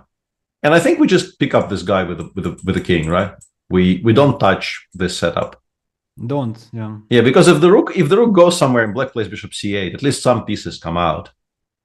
And if you keep the rook on b3, the bishop will be on b7 for the rest of the game. So you get your king over to like g2 or g1 or somewhere, and then you find some way to break open on the queen side. I'm pretty sure. Well, basically, in order to keep that pawn, you have to activate bishop g5, bishop f4, and pawn to g3, but then the d6 pawn will be vulnerable. Yeah, probably. Yeah, something like king g2. I don't know, king c8, king e2, and if you put your pieces on those squares, I don't know, pass king g2, bishop h4. Yeah, as you said, like bishop b4 probably wins on the spot, and there might be other ways to win the game by force here as well. Yeah. Yeah, very unlikely that something changes here. Dreyev actually got a fighting chance here, sort of, against MVL. It looked like he was worse for the entire game in this. MVL played third g3 against the Sicilian in a must draw game. He's 2-0 up. And honestly, it looked like for the entire game, like MVL was better, but now he's not better. He probably shouldn't be too much worse, but it's at least a fighting chance for Alexei. Yeah, and we know very well that he has some incredible technique. Yeah, if he gets his type of positions, he's super strong. Absolutely, yeah. And in the game between Noribek and Giri, where Noribek is leading 1.5-1/2. And Anish lost an exchange somewhere. Whoa! I thought this was a rook, but it's not a rook. It's not. So the match is basically ending here. How did that happen? Yeah. So there was some kind of a reti where some usual. Well, actually, Engine really likes this for black. Really, really likes this. And then But I guess very weird structure. Yeah. So this is all fine. This is still fine. And then to play for a win, I guess he didn't like repeating, so he went with a4 and knight a2, which is still fine. And then he played b5 here, knight c5. Knight c5. What? Knight c5 c5? It's a very cute, very cute tactical resource. Yeah. And amazingly, the engine just says, I don't need the rook on a8. I am still very happy about this position, not to worry. But I guess Anish panicked a little bit and played bishop h3. And now the engine does care about this exchange. This is not the same position at all. And Anish down to 5 seconds again. Yeah, he's under tremendous time pressure. Yeah. And normally this is just a position you win very confidently with your hands, so to speak, because black can't really move anything at all. And I don't know, you double on the c file eventually, or do something along those lines, and you win. With the queen having gone away from the c6 square, Anish will be able to generate a passer on the a3 square, but it shouldn't really go very far. Shouldn't really matter. Yeah, I mean, basically we trade on on d8, we enter rook c7, put the rook behind on a7, and then we I like this the as other well. rook. Yeah, I like this as well. Just do this. We put this on a7, and then eventually the other one comes to here or yes, somewhere, and you win. But it's the young generation, doesn't trade queens. He just wants to win on the spot. Yeah. I guess Okay. rook c7 and f7 is hanging. Yeah, he is playing this very, very concretely. Rook c4. Yeah, d4 is also falling. So, yeah, understandable. Also really not a bad choice at The all. fearless young generation. Yeah, our generation automatically, okay, just get to a technical position and that's it. They don't want to do that. Yeah, and there's some confirmation in chat because people were remarking on the fact that both the rooms that Vladi and Yuan are playing from look very, very similar. And it is actually because both of them are in Berlin for the Armageddon series. So they are probably actually are in the same hotel, which is why it looks like they're in the same hotel. Yes, the chat is amazing. They notice everything. It's so nice to have you guys. Yeah. Yeah, this looks very over. Yeah, This that's looks it. very, And very Anish over. Giri is knocked out from the winners bracket, not from the tournament, because he still have the chance to fight back his way. However, on the losers bracket now. Yeah, he will have to go through the losers. And our chat also says that Noribek does appear to be a particularly difficult opponent for Anish. So the record probably is not that stellar. I will trust chat on this. I don't remember exactly. I think maybe Anish did okay in Vike in the tournament where Noribek dominated for basically the entire tournament and then had a poor end of the tournament and ended up not winning it. Yeah, and Anish won it instead of him. Yeah, so yeah, that was a turnaround. So maybe Noribek feels like it was payback time for Vaikanze. Yeah. This is still that game that we were discussing between Raunak and Arjun, where Arjun seems to be surviving. Yeah, Raunak chose some slower options in that position after g6. He went h4 here, and then things kind of escalated. A lot of material came off the board.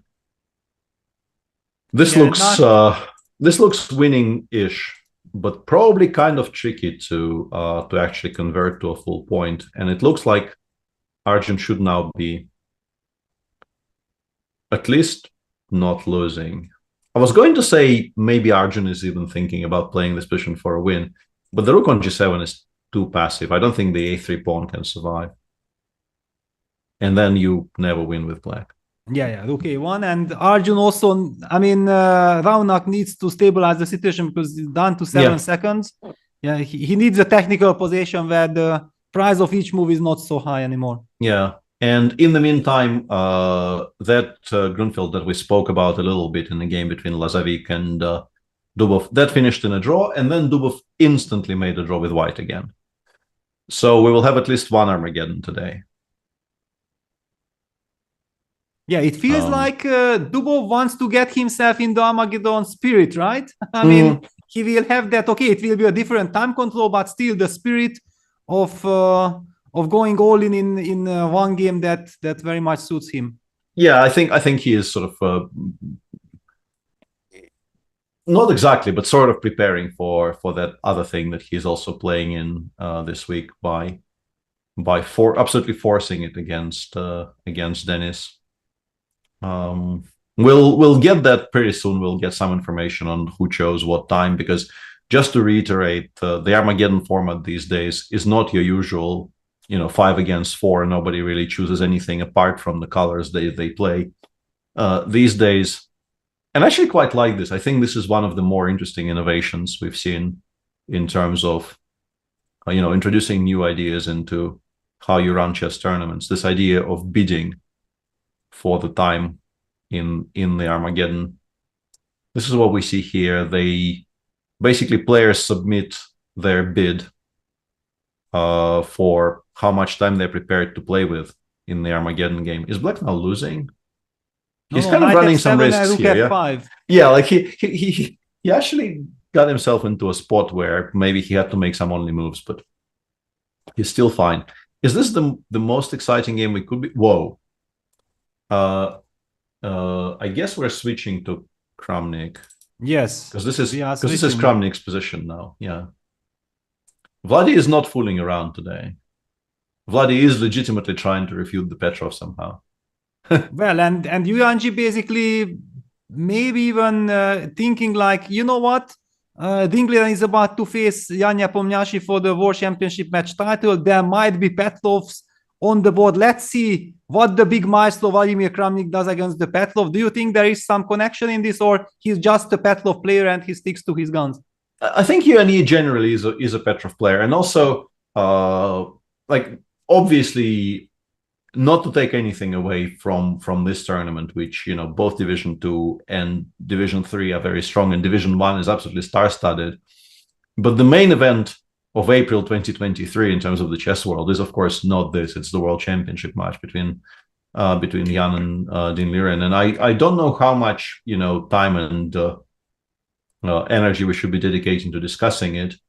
But one of the things which I think, hang on a second, and for a second there, we thought maybe Black was losing, but now look at the amount of progress Arjun has made.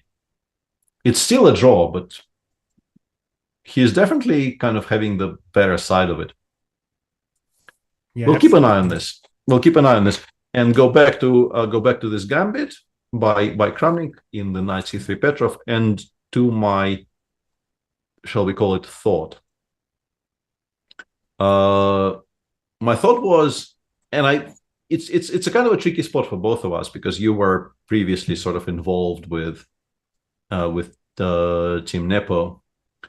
So I don't know, like, first of all, I don't know, and I'm not going to ask you what your involvement is this year, but a topic that I've seen discussed quite a bit in the chess world, and a topic I don't really have a clean opinion on, is just how connected is Ding specifically to sort of the entirety of the Chinese chess establishment. Because for me, for many, many years, I would almost automatically assume that the Chinese players, pretty much all of them, sort of work together. And I think it used to be true. I think for many, many years, most top Chinese players would, not always, but for a massive proportion of the time, would actually work and study together. But I'm not sure it's as true as it used to be.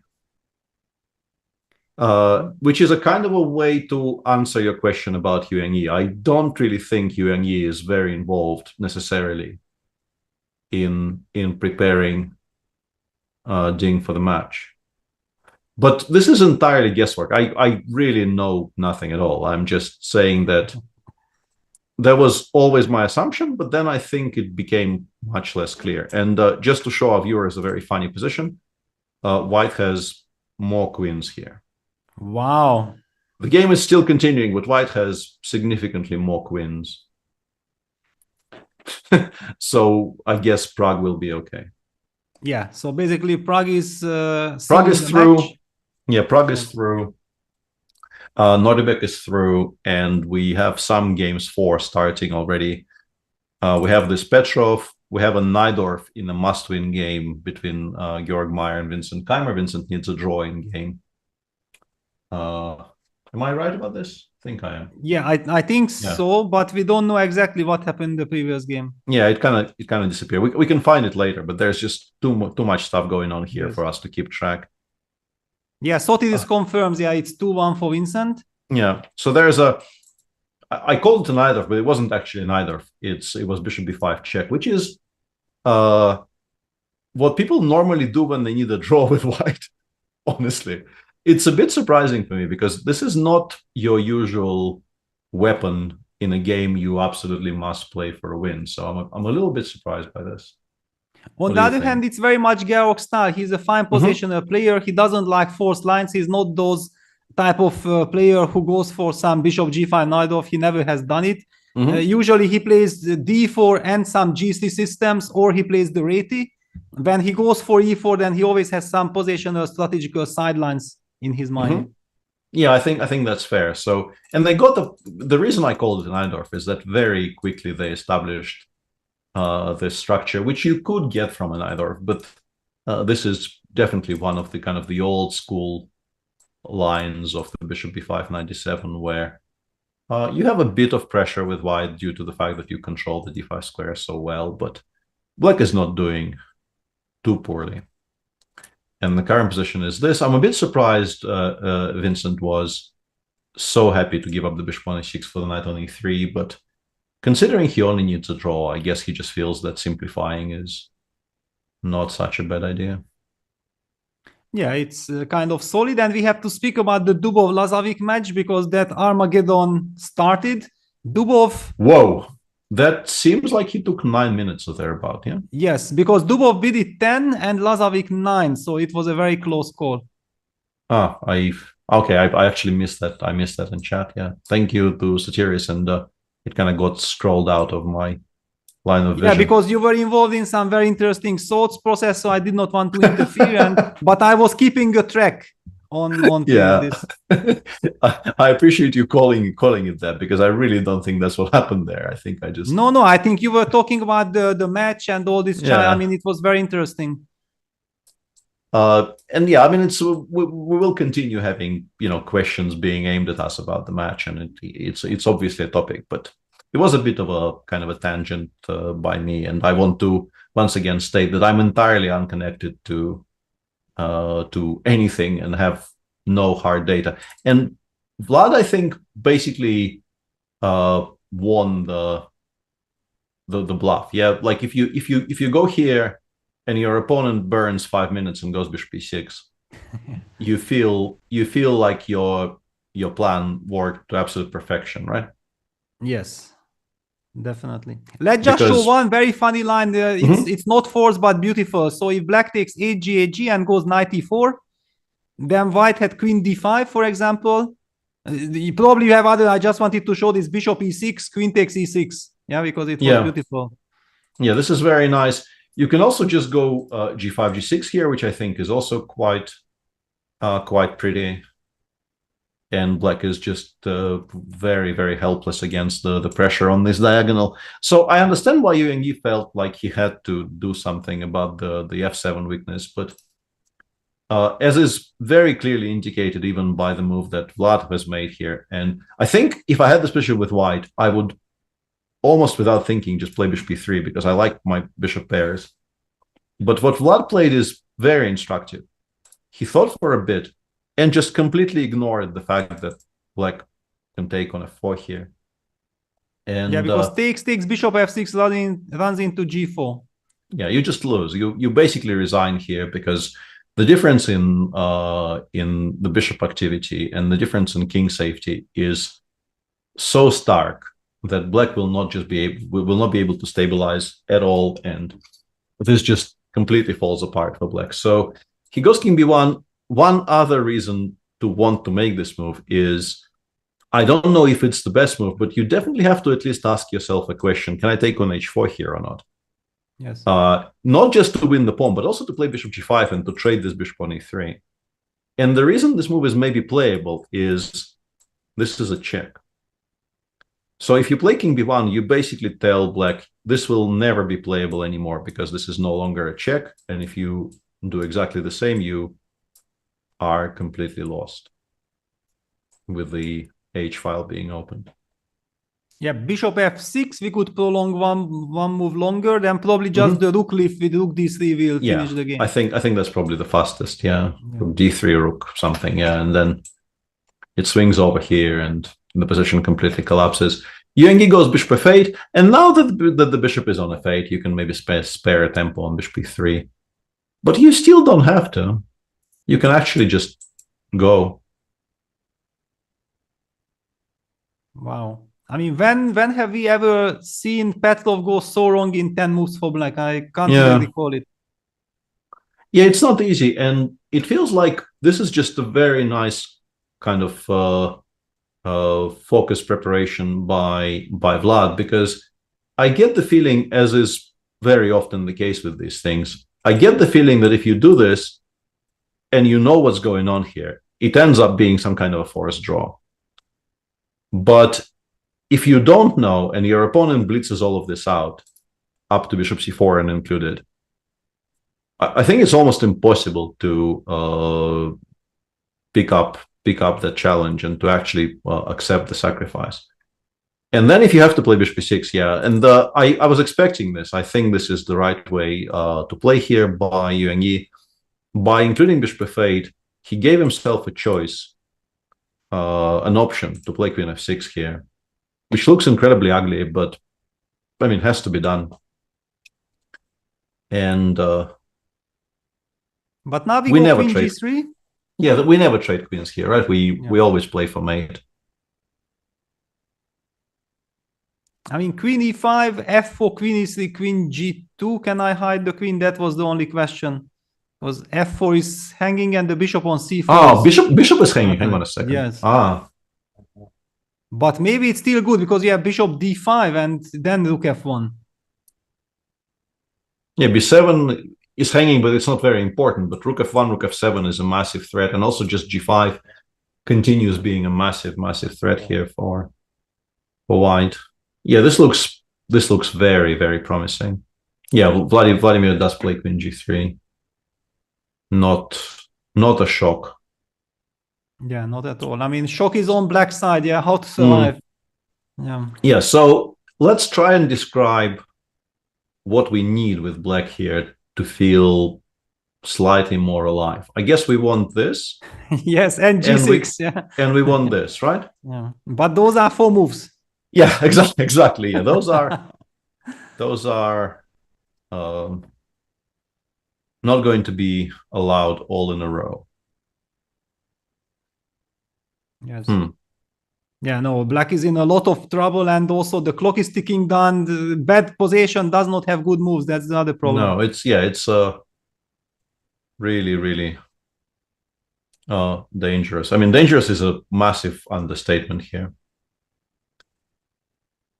And what about the Dubov-Lazovic Armageddon? Because just to see the time situation, okay, Daniel is Dubov did something very weird, because I guess he just didn't think it was playable, because we got here, which is still fine. Like, this is kind of normal anti-Berlin, or in Italians you also get these types of positions kind of often. And then in this position he just went d4 and black took, and it turned out that you can actually take. So what happens if I play b3? Then probably c4. b4, and we will be able to play bishop b3 whenever. I guess this is the point. Yeah, maybe even immediately. Because also e4 pawn is hanging at the end also. Yeah, so because e4 is so vulnerable, we'll have to play d5, but then just, I don't know, queen b7, rook a8, or we can also queen think c7, b5. Also, you just put that pawn on b5 with black and then fix the structure. And we can also force white to take on b2, not b3, and then the queen goes to the queen goes to c4. Yeah, this is just not attractive at all for white. So after some thought, Daniel played d5 here, and the bishop just ran away. Wow. The bishop just ran away, and black is playing a position where he is basically a healthy pawn up. There is, considering this is an Armageddon, which white absolutely has to win, there will eventually be some kind of an attack on the king side, some kind of a Hail Mary type attack on the king side, which he will have to parry. But obviously a very good outcome. Also, he was down 6 minutes to begin with, and he is only down 2 minutes now. So yeah, so far going really, really well for Lazovic. Yeah, I have to mention one thing, because I have been following Denis Lazovic for the last couple of events, and usually, as I mentioned, I don't really believe that, just online skills can compensate for over the board. But my question is, whatever I see from him, he's playing strategically very nicely. He's well prepared. Why isn't he 2600 at least? I mean, that's my only question about Lazovic. Yeah, incredibly strong player. I think he just doesn't have enough sort of exposure to over the board chess. I think he is very, very young.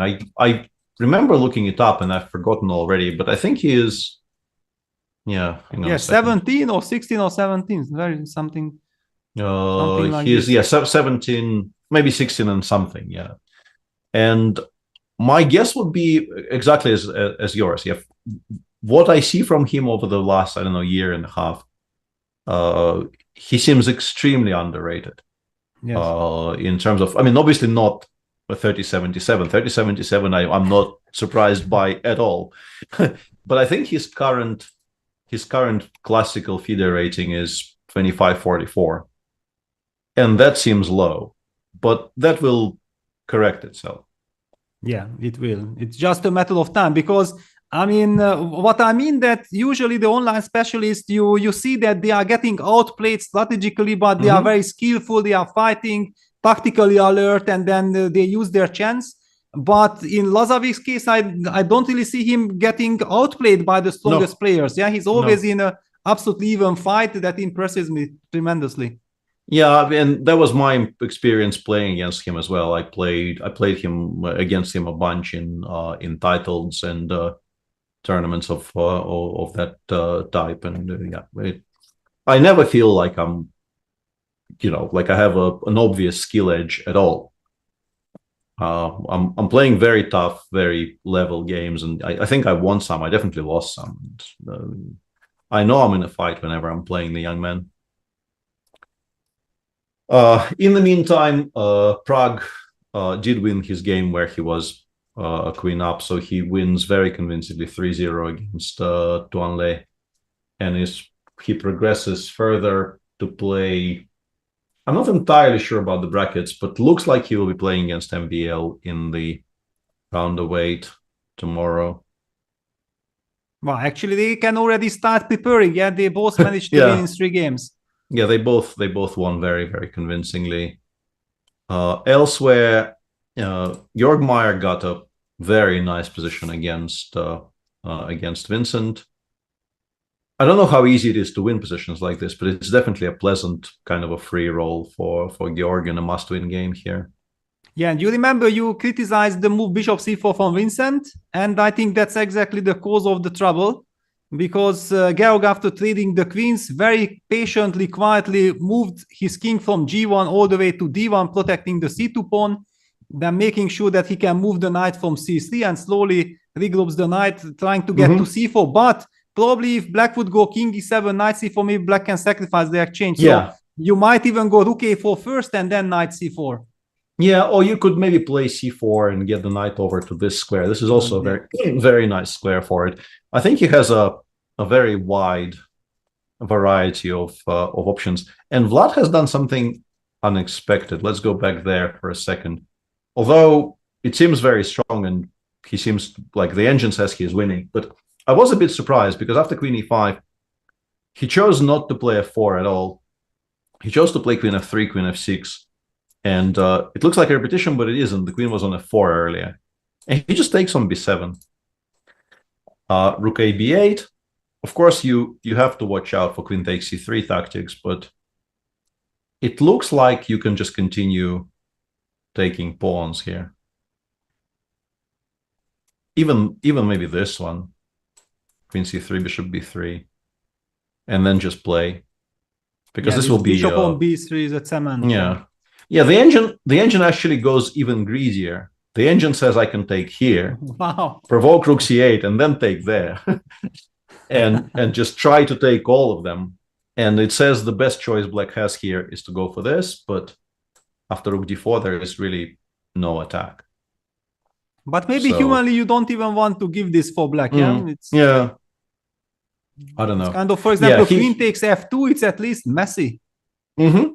Yeah, he's gone queen a7, which is somewhat less winning, let's call it like this, but still very, very winning if he plays it carefully. He is a pawn up and his bishop is still better than the bishop on f8.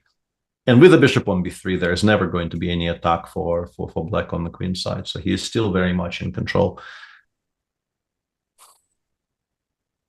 Yeah, usually you know which Najdorf I'm talking about. In Najdorf, we are dreaming of this kind of things, but black has bunch of counterplay already. Yeah.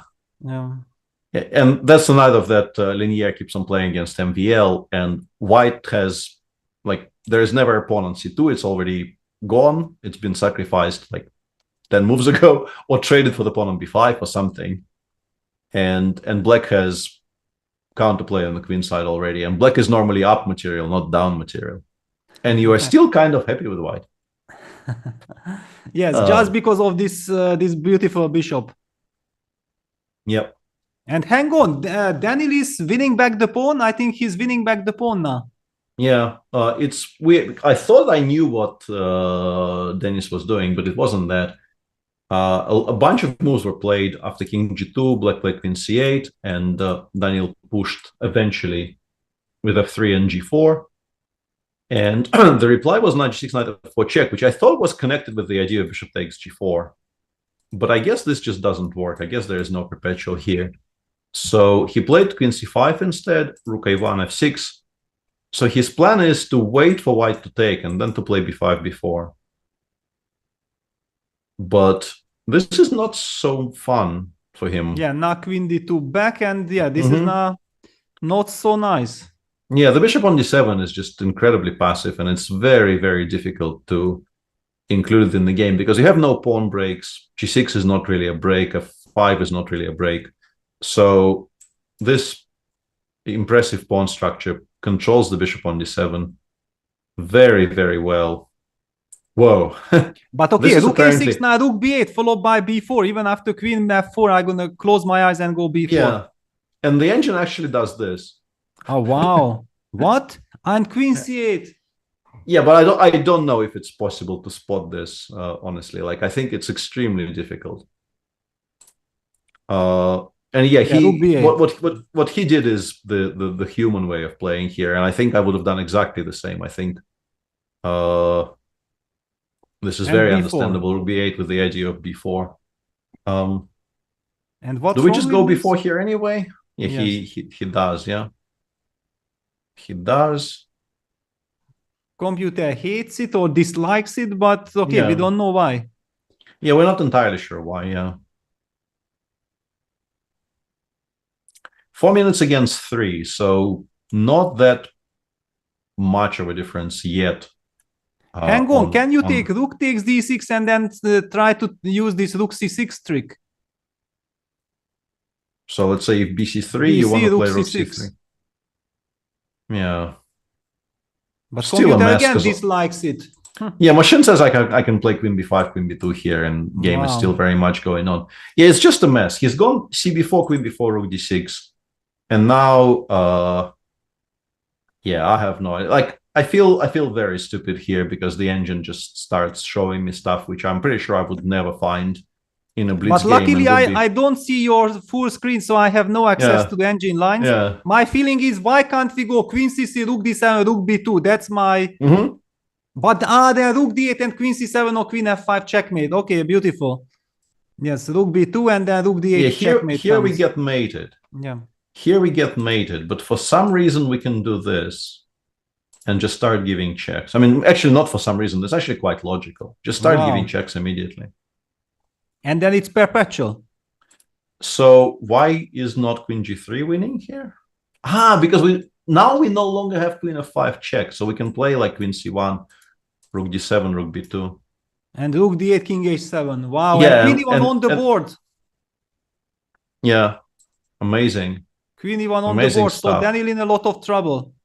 Yeah, seems like he had winning chances. Once again, I will just briefly say that the suggested move here was to play queen takes d6 immediately without even playing c takes before, which I think maybe you can figure out, but it's not very obvious either because you have to allow, for instance, the move b4, b3, which I don't think you are very happy allowing, but the engine says it's fine somehow. Yeah, and now if Dennis finds out all of these intricate details, he is just he did play queen e1, so I think he will find.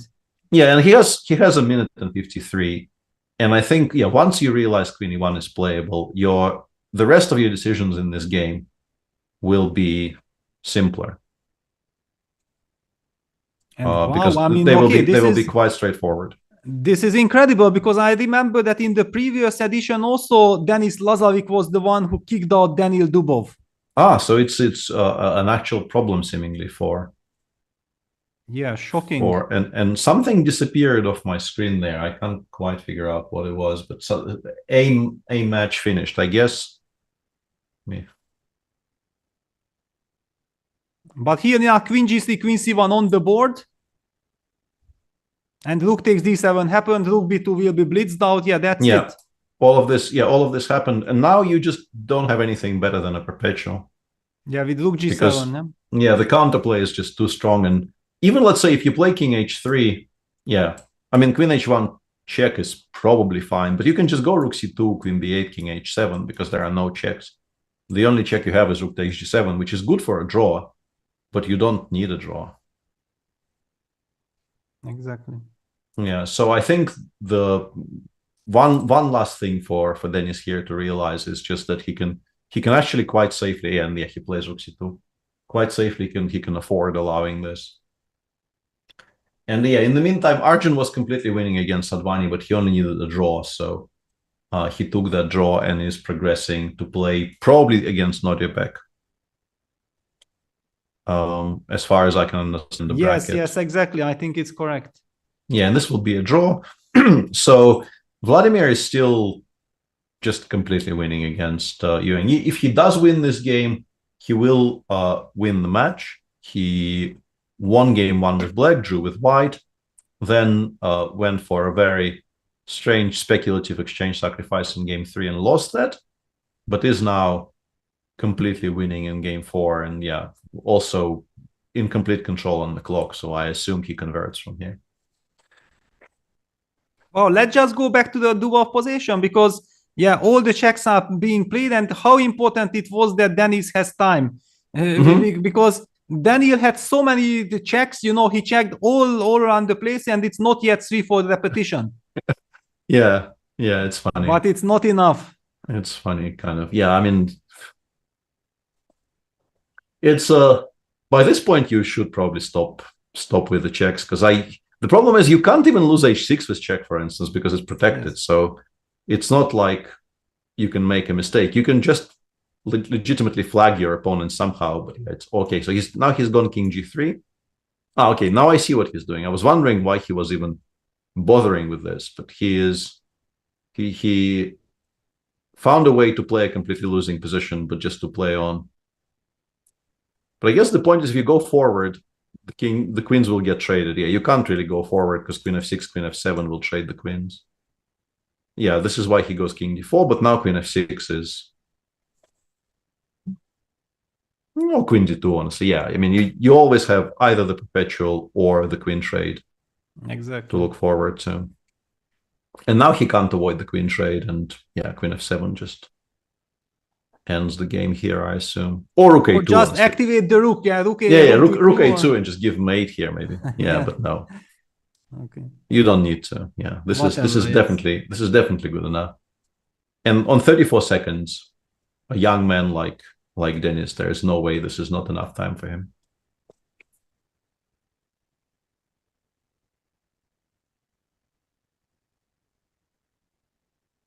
Wow. But I do feel like, Daniel was clearly distracted somehow with his other commitment, because maybe. He not playing with the white pieces, it was uncharacteristic, and he lost. He resigned. Very unlike him. Kramnik's still winning, but it became a bit messy because he gave up a pawn on the king side and is still not really giving mate. So he might have to switch to winning this game positionally by, I don't know, trading away the rook on a5 and then just queening the a pawn. And in the match that we, I think, covered the least, Aparin is up a point. He won game 3 with black and is also up a piece here against Maxim Chigayev. But it's a bit tricky, as is always the case in these types of King's Indian positions, when the king on g1 is never entirely safe. But he's on 7 minutes. Exactly. So I assume he will find a way to solve all of his tactical issues. And also Vincent has solved most of his problems, because suddenly it's a rook end game already. It's just little bit worse. This is not much anymore. This is just completely fine, probably. B5. But okay, let's add back to Vladimir, because that will be a hell of a time pressure. Yuanji down to 10 seconds. But it's maybe the best position he's had in the last 20 minutes. So. Exactly, and I would say that if I have 10 seconds, I will start blundering everything, but I believe these young players, they are very sharp. No, this is just like far and away the most fighting position he's had, because he's not down material anymore. The rook on h4 is hanging, and if it goes somewhere, rook takes a4 might be a playable move. So, no, this is a mess. This is a mess. And yes, he's on 8 seconds, but Vladimir left himself a minute as well. Yeah, this was probably unnecessary. Rook h8 wasn't enough of a threat to give up that beautiful rook on e4. Rook b4, yeah. So Vladimir back to the idea of giving mate, but the king on e7 will be kind of safe, yeah. Yeah, now that the pawn on g5 is eliminated, bishop goes to e5, the king can run out to f6. Yeah. I mean, it's interesting to me that the engine just goes c2, c3 here and says plus 2.5. I would not be at all convinced I'm doing, like, I know I'm doing fine here with white. I know I'm better, but I would definitely feel if I had this position that I've given much of my advantage away. Yeah, and also after c3, suddenly some queen g2 and then some second rank pins are coming. The c3 pawn is vulnerable. Yeah, you can definitely imagine this becoming quite unclear. And also Vladimir is burning through time very, very heavily. But now maybe he can activate the queen. Yeah, you go like queen a6, queen c8. You worry about rook takes c3, but there should be a reply to it normally. Yeah, I don't know what queen d1 is. And this is a massive blunder. Queen g1 now. Yeah, queen okay, g1. Now yeah. Wow, Kramnik very happy now. Yeah, and now rook g7, and he should be firmly in control. Yeah. Or even queen g7. Yeah, that's also good enough. But yeah, this is the old school. We trade queens. yeah. Just get rid of everything and win. Yeah. Yeah, this will now get played out, but there's really no hope against. I mean, Vladimir, and I know he was incredibly happy about it as well. Vladimir has recently, well, okay, we know he will win this, so I will switch to Keimer, who I think this is probably just a very, very equal position. And then f6, rook g7 happened, and now you have to suffer again. But I was going to mention that Vladimir recently, I can't remember exactly which week it was, but maybe something like 2 weeks ago, he actually won the title. And he was very, very happy about it from reports. He felt it was a whoa. Yeah, I was about to say Georg will now win, but a move ago, Black had a very good drawing chance apparently, which I don't think is very easily findable. We'll continue watching, but it feels very unfair to point out. But even in this seemingly completely trivial 2 pawns up endgame, there have been some mistakes already. But now I think we just win with a7 and f4, right? We don't even need to. It's over, yeah. Yeah, a7, f4, e5, e6, and so on. Or this, yeah, doesn't matter.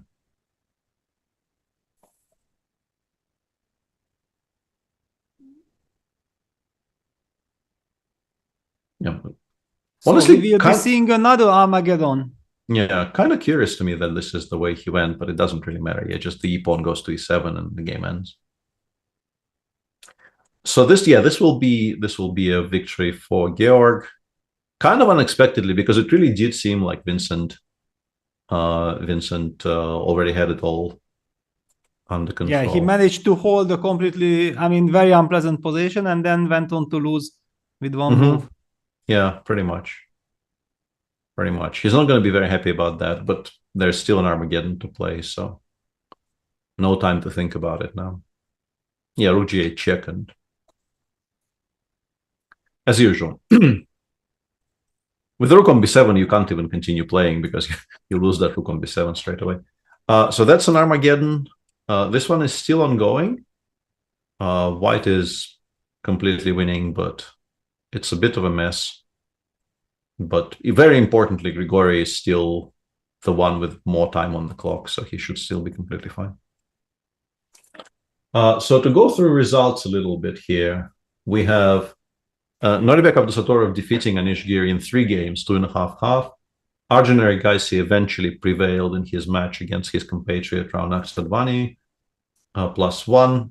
Denis Lazarik won a very dramatic, well, actually not very, there were, Daniel Dubov kept on playing half the games and then lost the Armageddon where At some point, it looked like he might be doing quite well, but then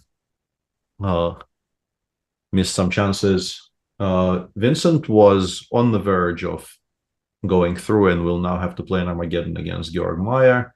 MVL won quite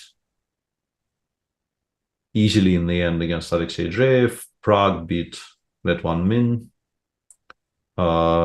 We're watching the final game of Aparin Chigaev, with Aparin needing a draw. And Vladimir Kramnik in the end defeats Yuan Yi 2.5, 2.5, 1.5, and progresses to play the winner of this. So probably against Aparin, I would assume. Yeah, it's what is this? That why is Oparin taking so much time? Yeah, I'm trying to figure out what the trick is. Like, can I just play b3 here? Ah, I found it. If I play b3, I guess this is the... Oh, but then maybe rook d8 wins, yeah. I was so happy I found the trick. Because knight c3, rook d5, and then knight h3. Yeah, I was very proud of myself. Check. Rook d8 check played, king h7, b4, bishop takes c3, and queen d7. Wow, blitzed out, but And it's a blunder. this loses to queen g5. Yeah, after bishop c3, he could just take on c3. I have no idea what's going on here. Like, why not just do this? I guess rook he didn't g5? want to... No, rook g5. Rook g5, yeah. Rook g5. Ah, okay. You like if you're a computer, you know that this is winning, but people are not really computers. Yeah, you think that you lost and then you will win. Yeah, okay, I understand now. And after queen d7, black did not find queen g5. And okay, he's down to 8 seconds. Yeah, and here queen takes c4 was quite strong, but instead he played bishop takes b4, and now he's... Okay, queen h3 was winning on the spot, but instead queen d4 was played. This looks like a very, very panicky... Honestly, but okay, that's it. He only needed a draw. He wants to trade queens and he wins the match. Yeah.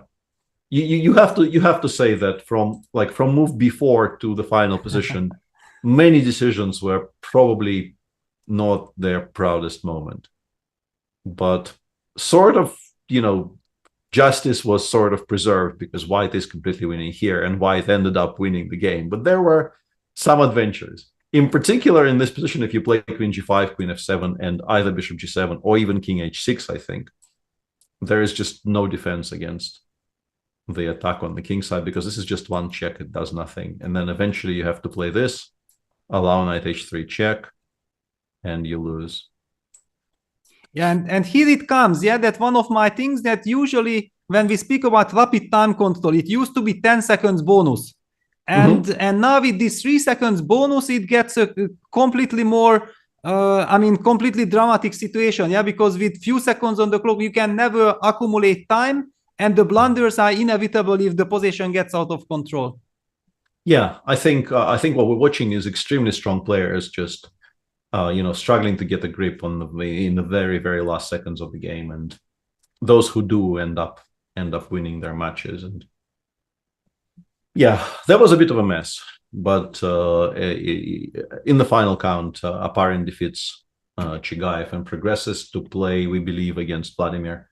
So I think the only thing for us remaining to watch is the Armageddon between Vincent and Georg Meyer. I wanted to say between the two German players, but Georg Meyer no longer represents Germany, so that is technically not true. Yes, well, it's a very tense match. Yeah, we have seen Georg coming back twice from some heavy blow. I mean, he lost with black basically without any chances, and then Vincent was somehow suffering with the black pieces. Yeah, I think in game one, Vincent had a pretty decent position out of the opening, and then I think it really did seem to me that he thought there was no way he would become worse. Like, he thought that if we go back to that game, since there is a bit of a break now and we can go back to it and show it to the viewers, like, I think somewhere around here, he felt there is no way he will ever be worse. It's just a very safe position. Nothing really bad can happen to you if you play normally. And then, 10 moves later, he was completely lost. But after knight g2, he is already kind of suffering because the knight gets to f4. And even if you don't blunder in one move like he did, you're going to be defending a very unpleasant position for the rest of the game for sure. And then he won game 3, which we didn't see the end of, actually. So I wanted to check that out as well. Hang on a second, let me find it. We knew he was. I have the feeling that if in one match somebody wants to get the white pieces, then it's this match. You think so?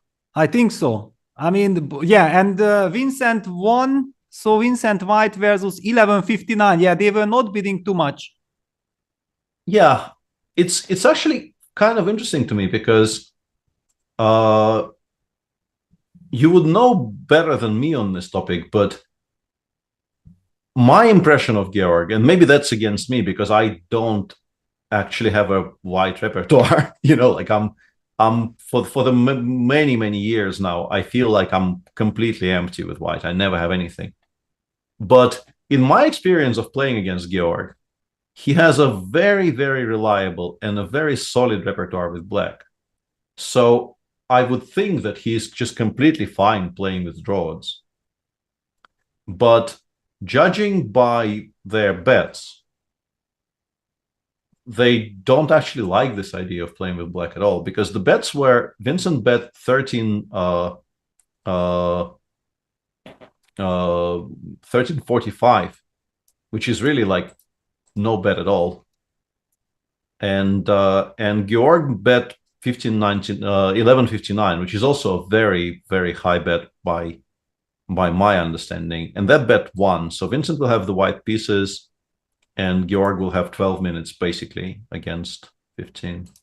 I have the feeling that Vincent decided before, I don't want to win this bidding procedure at all. I even don't want to waste any energy. Just give me white and I'm going to go for it. Yeah, pretty much. But honestly, the way the two white games went, you can definitely see why he would think that, because as you said, he won both of them by a blowout.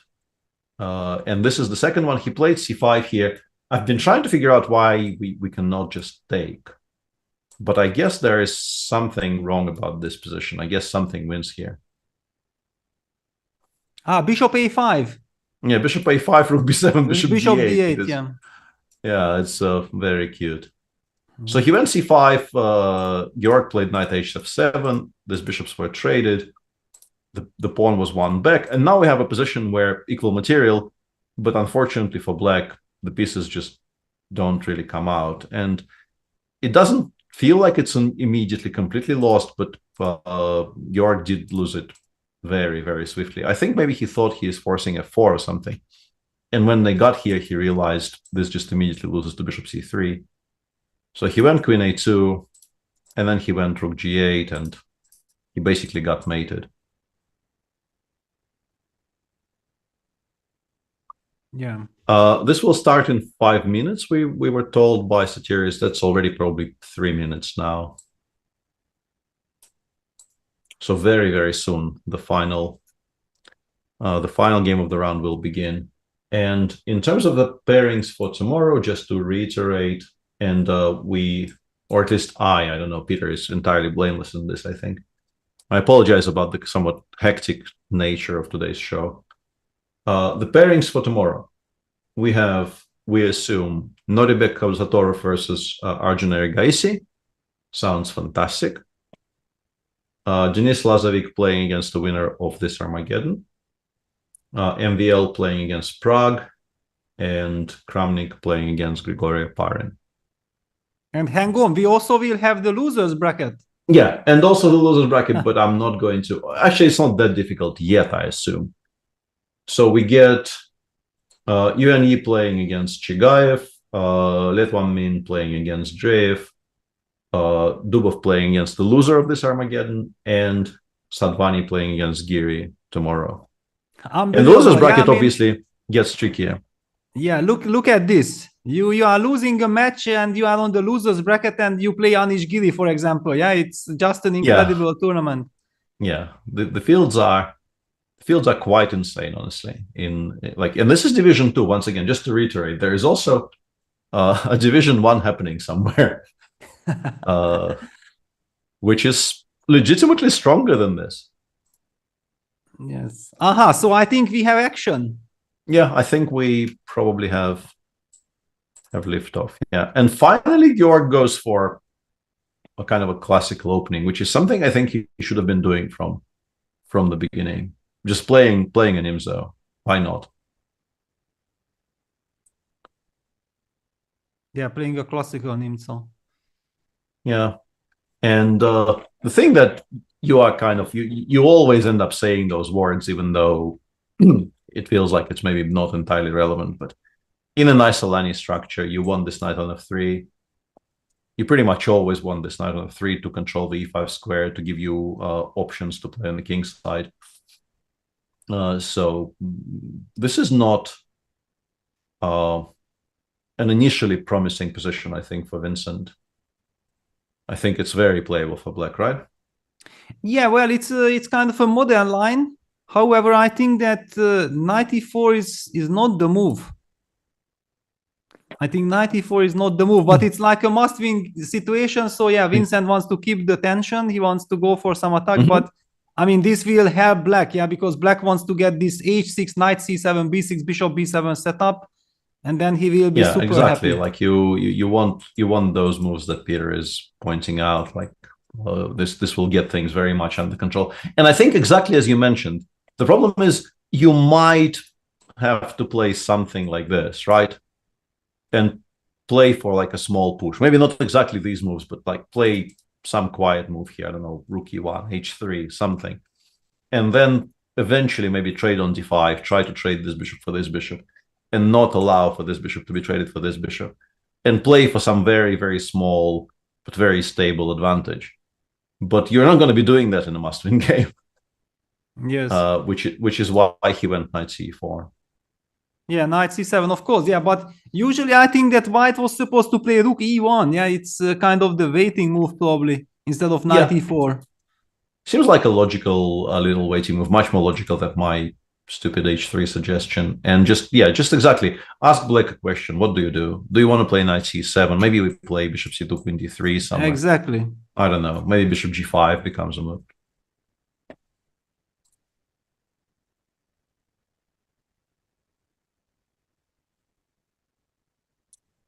So what do we do here with white? Are we ever taking on d6, or is that too No, boring? If you take on d6, that eases black's task, yeah? Yeah, I think so. I think so as well. Yeah, I mean, okay, bishop c2, queen d3, at least you have to provoke some decision from black, but I simply like black's position. I mean, I would be very happy.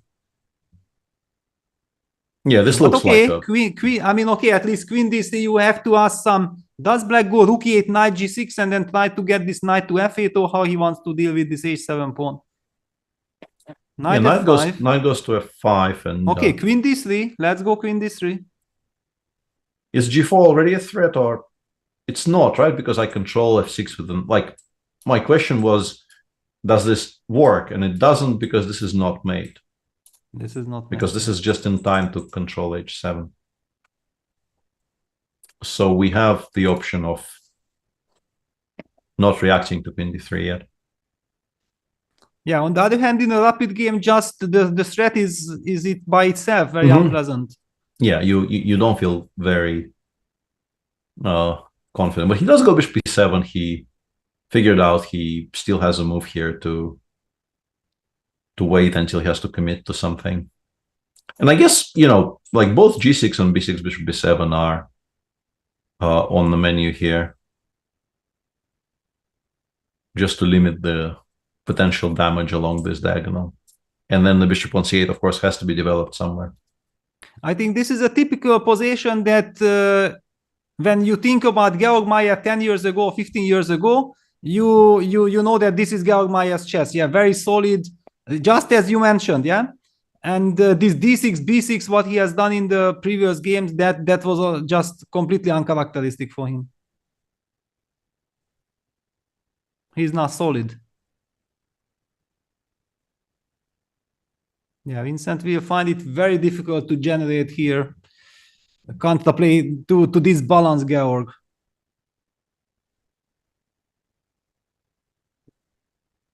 Yeah, trying to find a way to even ask like a pertinent question here, because it feels like black is a couple of moves away from completely stabilizing. If you imagine the same position with the bishop already on b7, I'm starting to sort of prefer black. So whatever you do, you have to do it now-ish. Yeah, I just don't know what. What exactly? Yeah. For example, just to illustrate, if white goes knight e4 to g3, how would you react? I can ignore it, but I also, and this is what he played, I think. And g6, that would be my reaction as well. Just make sure we don't blunder anything along this diagonal. Yeah, and anyway, after knight takes f5, e takes f5, you are super happy. Yeah, rook e8, bishop f6, bishop e6. It just feels like a very, very solid position, and not the position I would be unhappy to play at all. So can I play the move knight c3 now back? Yeah, let me continue making bishop f6. What I assume, just this is my sort of my program next move. Like, this is what I would like to reply to pretty much anything with, if I can. Yeah.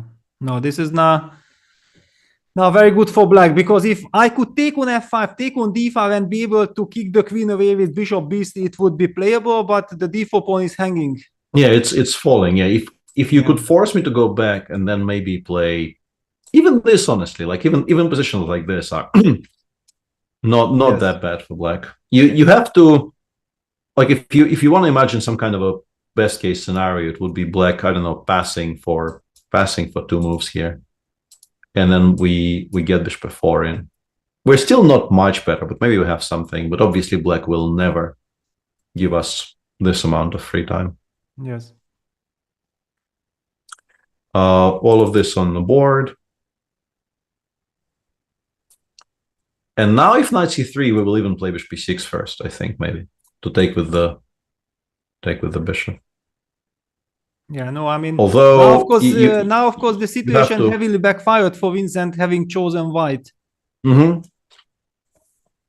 Yeah, this is what I was talking about, that, like, I understand he did extremely well in the first two white games in the match, but you can't expect Georg to continue, punting with that really weird e6, b6 stuff. Like, he will eventually remember he had a repertoire at one point. Yes. Yeah. Okay, this makes sense. Yeah, knight f4, so that you don't let bishop e6 get out so easily. Rook d1, you keep the tension and hope for the best. I like this. Yeah, you can definitely see how you can misplay this with black, even though I'm pretty sure the position is still fine. But you can imagine this starting to go slightly wrong if you autopilot and make some mistakes. Yeah, if you look at the clock situation, then you already see that Vincent has lost all his time advantage, because he's in unfamiliar territory. He's not feeling happy at all. But now with this knight f4 rook d1 sequence, actually, I think for the first time in the last 5 moves, he might feel that, okay, I'm creating something. Yeah. And he wants to play bishop b3 next move and ask for a decision, basically. Do you take on f4, developing my c1 bishop for me? Do you try to somehow preserve this blockade and allow me to take on e6 and take with the pawn? Like, you have all these choices. Even, let's say, even if black goes for this change of structure, it's not horrible, honestly. Like, you play queen d6, you play king g7, you play rook d8, I don't know, rook f7, rook fd7. It's extremely solid. But it's an achievement for white, for sure. Compared to where we are right now, it's an achievement, because we have the bishop pair, we have the slightly softened up king side, and a sort of a playable position. Not a better position, but a playable position at least. Exactly. So now we also see it's for the first time that Georg takes some time. Yeah, it's not so easy. Rook e8 played. Rook e8, and I assume Vincent goes bishop b3 here, and then that question becomes reality. Yeah. Yes, what do we do? Knight f4, bishop f4, and then how to continue. Yeah, it's still sort of okay. I guess rook e4 is a move. Is a move, yeah. Yeah. But you're like you're leaving yourself with those very undeveloped pieces. And let's say we go, I don't know, queen g3 here. I'm not sure you're very happy taking on d4. At least you have to calculate, like bishop b5 becomes, like, let's just make some bad moves here. Just some kind of naive bad moves. And you just, suddenly you're completely lost. Suddenly those guys just don't come out of the corner. So it's you definitely at least have some questions to answer. If you don't play bishop b3, though, I don't think you can ask too many questions. Maybe you start with something like g3, but feels But slow. also knowing Georg, he will never go pawn hunting. Yeah, he always prefers stability. And in terms of stability, maybe what you do is you take with the rook. Yeah, bishop b3 played. Bishop b3 played. I think this is absolutely correct. You have to, by this point, you absolutely have to ask the most direct questions, because you must feel very strongly that if you don't achieve anything in the next 3 moves, black will finish development and you will never have any real chances. But this looks solid, right? We just put the rook on d6. Yeah, it is more solid than I would like to, yeah, because okay, I try to be neutral, but okay, I guess everybody knows that I'm involved with Vincent and clearly I'm rooting for him. I also like Georg very much. We are very good friends. But yeah, this is not the critical moment for Georg. He needs to keep the stability and not let Vincent get the initiative. Very important moment. Yeah, I think if he realizes that this pin doesn't really give white anything at all, he will go here. You just have to understand that like queen b5 is not really anything, queen f3 is not really anything, because either rook d6 or rook e4 will be a perfectly good reply. So bishop b6 played, you have to take on e6. That's really the only choice. Yeah, and he takes with the pawn. A very important moment there, because I think if he realized rook e6 was playable and good, he would be in a very, very good position. He is still doing okay, but this is now a game. This is now very much a game.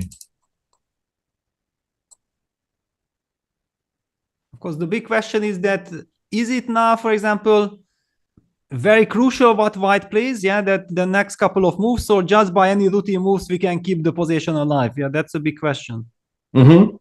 Yeah, your problem here with white is that the pawn on d4 is kind of soft, and there are no immediately obvious good squares for this bishop. You can develop it to d2, but it really doesn't do very much there, and it's in the way actually of protecting the pawn on d4. And if you put it on h6, you have to ask yourself, maybe in some positions, if maybe after g6, g5 it might get locked out. So this is the immediate sort of a problem that you have to solve. Where do you put this guy? Yeah, Vincent opted for queen f3, and now the same issue. You have the king g7. How do you develop this bishop? Maybe rook d3, bishop d2 is what he is looking at, just to get it out, put it on d2, put the rook on e1, get those moves in and play. We're still not really threatening anything, but at least, yeah, and this is yeah, I thought this was why he played queen f3. That was very much my impression, and sort of my understanding of the move queen f3 was, we are freeing up this square for the rook to play bishop d2. Yeah, so okay, for example, if black stays solid like queen d7 followed by rook a d8 or queen d6, rook a d8, that's a big question. Which move? Yeah, he chose d6, but yeah, let's see. Queen d6, bishop d2, rook a d8, rook e1. Yeah, I mean, it's still not very much. And in fact, queen b6 might be quite annoying here, because this is hanging. But okay, now you give me chance to take bishop d5. Can I? No, because you can. You could even take the other way, but okay, even this does not work. You have to have rook d8, whatever, queen b2. Yeah, no. He's gone a6, which I think is the first move I really don't understand in this game. And the engine instantly says, time to go g4. And not only is time to go g4, but it's quite strong. Wow. And I think because it's a must-win Armageddon game, I think Vincent is likelier to get to the correct decision here, because it's not an obvious move at all, but the point that he absolutely has to, there it is. On the board, yeah. Yeah. There it is. It's really not an easy decision, I don't think, but life kind of makes it for you. Because you need to make the position as sharp as possible, as quickly as possible. Otherwise, it's going to be very difficult to generate any play. Completely equal clock situation. Mm-hmm. Just unbelievable that it was exactly 5:18 for both players.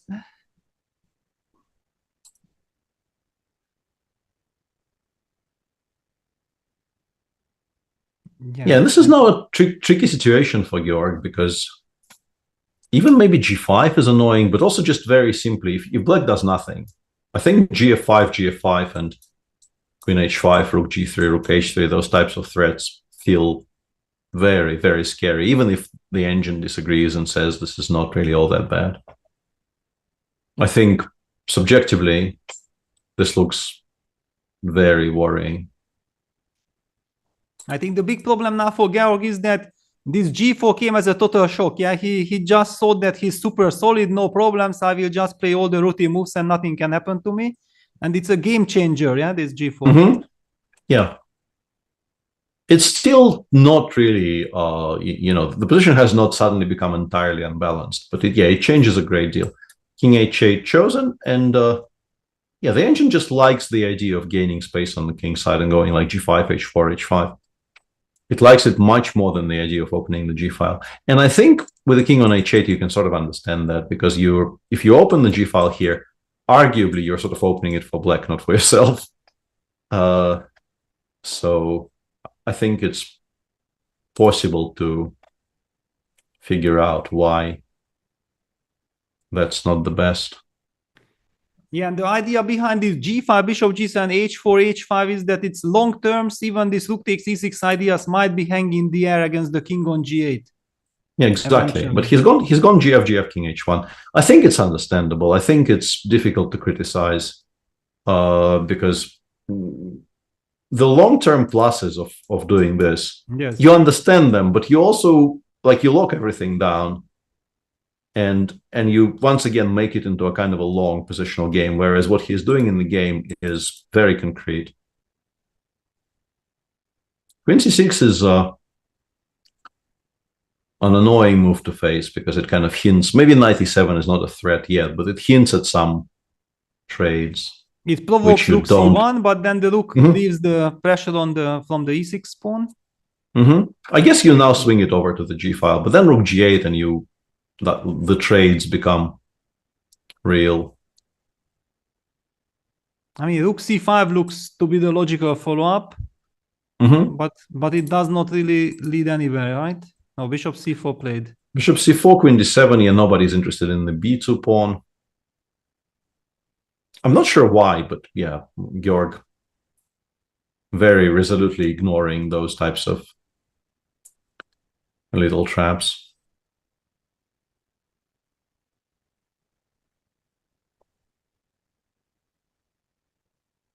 Yeah, insisting on this queen takes. Yeah, an offer of repetition there by Georg.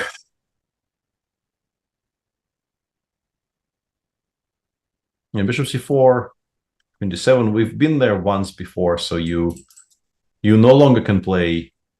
I guess you can still even play bishop a2, but he will play something else now. I just don't know what. The problem for Vincent here is that it's very difficult to settle on a plan here. Yeah, queen h5. I guess just to make a move, maybe kind of hint at rook h3. But with the queen on d7 in particular, we're not really generating very many threats. Yeah, and one has the feeling now with this king on h1 and this diagonal. Yeah, rook c8 played. Rook c8 is an annoying move to face, by the way. Yeah, because now this setup is kind of glued to those. Yeah, and Vincent is basically now going all in, saying, I'm going to bluff, I have threats, and you will have to choose whether you believe me or not. And the computer, being the computer, says bishop takes d4 is entirely playable. There are no actual things to be afraid of. But I don't know. I mean, 3 minutes is a lot, but still, I think Georg would much rather find a move here which trades a lot of pieces, but I don't see it. Maybe knight b6. But I mean, okay, knight b6 is a bit weird, yeah, moving the knight It is, away. yeah. It is. Yeah. I mean, I'm a little It's bit not afraid bad, that though. bishop takes d4 is somehow natural move, but he goes rook g8. He goes rook g8, which is still fine. Yes. Very importantly for him, queen takes d5 is pretty much always going to be a check. So bishop takes d5, you can pretty much never even consider. And it also stops white from being the first one on the g file, which is useful. Yeah, it's just very difficult to make threats here with white. Yeah, it's a very sad position because it's Mhm. also you would love to play quickly, but you don't have a move. Mm-hmm. Yeah, it's just, yeah, exactly as you described it. Like, it feels like you've put all of your pieces on maybe the best attacking positions that are available to you, but they're still not generating any threats. Yeah. And now you have to offer some exchanges. Yeah, I like how Georg is treating this sequence. And now with a pair of rooks coming off and the rook already on g8, I think you take on d4 quite safely because I think it no longer really feels like white has an attack. So you might as well start picking up some material advantages. Yeah, and then you also have knight f6, knight e4 going for a checkmate yourself. Yeah. I mean, who is attacking whom? Yeah. Yeah, now just bishop takes f2. Bishop b2 check. This is probably what he, bishop yeah. b2. Oh my god, yeah, I blundered. Yeah, there are still some cheapos available, but yeah, Georg not really getting distracted by any of that. Yeah, this is a very, very strong maneuver because bishop takes g4, you actually get mated along the long diagonal. Like bishop g4, queen c6 is game over. So basically, it's game over already after knight it g4. pretty much feels, yeah, after bishop e3, if draw did anything at all for Vincent, he would still have maybe some hopes, but draw is completely useless for him. So rook, no, hang on, yeah.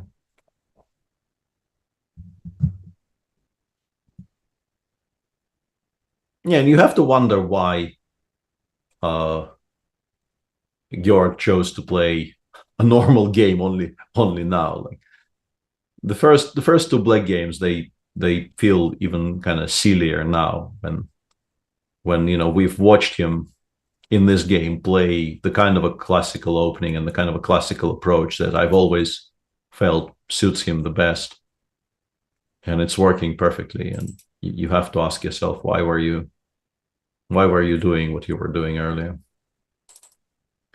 Yeah, this is not a fun position to play for a win. I have to say. Basically it comes down to flagging, but you can't even flag black because black has more time and has the better position. Yeah, it's difficult. It's difficult to imagine how you flag from here. Even though, I mean, if you can keep it afloat for another 30 moves, it doesn't really matter what the position is.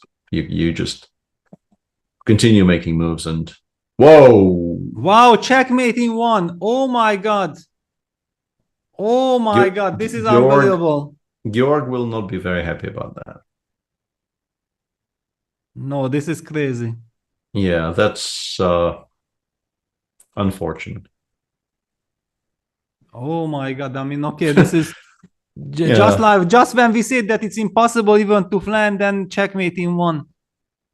Yeah, not how I expected this game to finish, but yeah, one final cheapo did come home, and yeah, a very, very sad end for Georg, obviously, because yeah, I was just like, I understand talking about this position from the purely chess viewpoint is kind of pointless, but just go queen g7, queen a6, you take on g3. Yes, white has a perpetual, but you're okay with a perpetual. You don't really care about because like the mating threat on g1 means that white cannot actually not like you either might give a perpetual or you trade queens here and resign.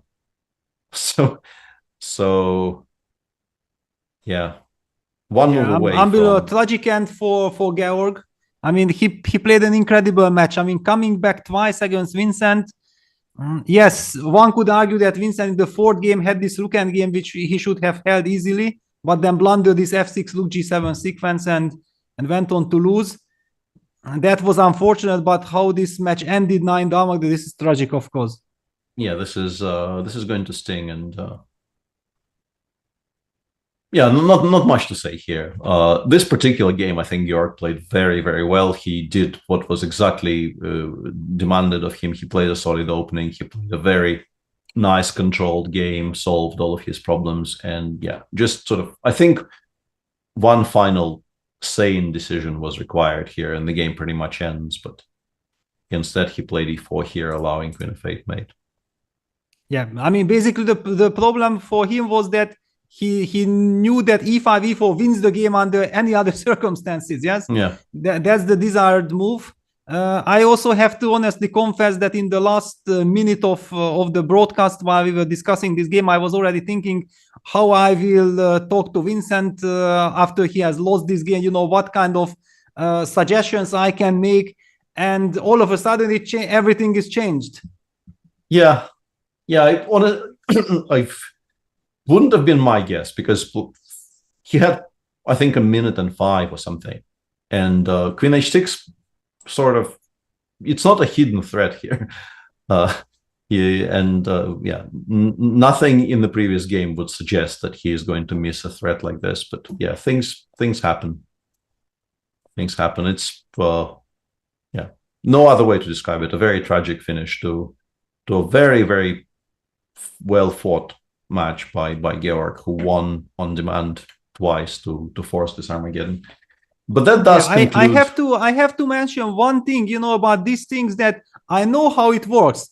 Usually you lose a game when the thought crosses your mind that this is a position I can't even lose. I have, you know, I have been there a couple of times with 1-2 minutes on the clock. I relax that, okay, now even if I want, I can. And already at that very moment you blunder. It's just crazy how the human brain works. Yeah, I think there's something in that. Yeah, you finally feel that, okay, you know, there were some difficult decisions I had to make, but I'm not going to lose this one.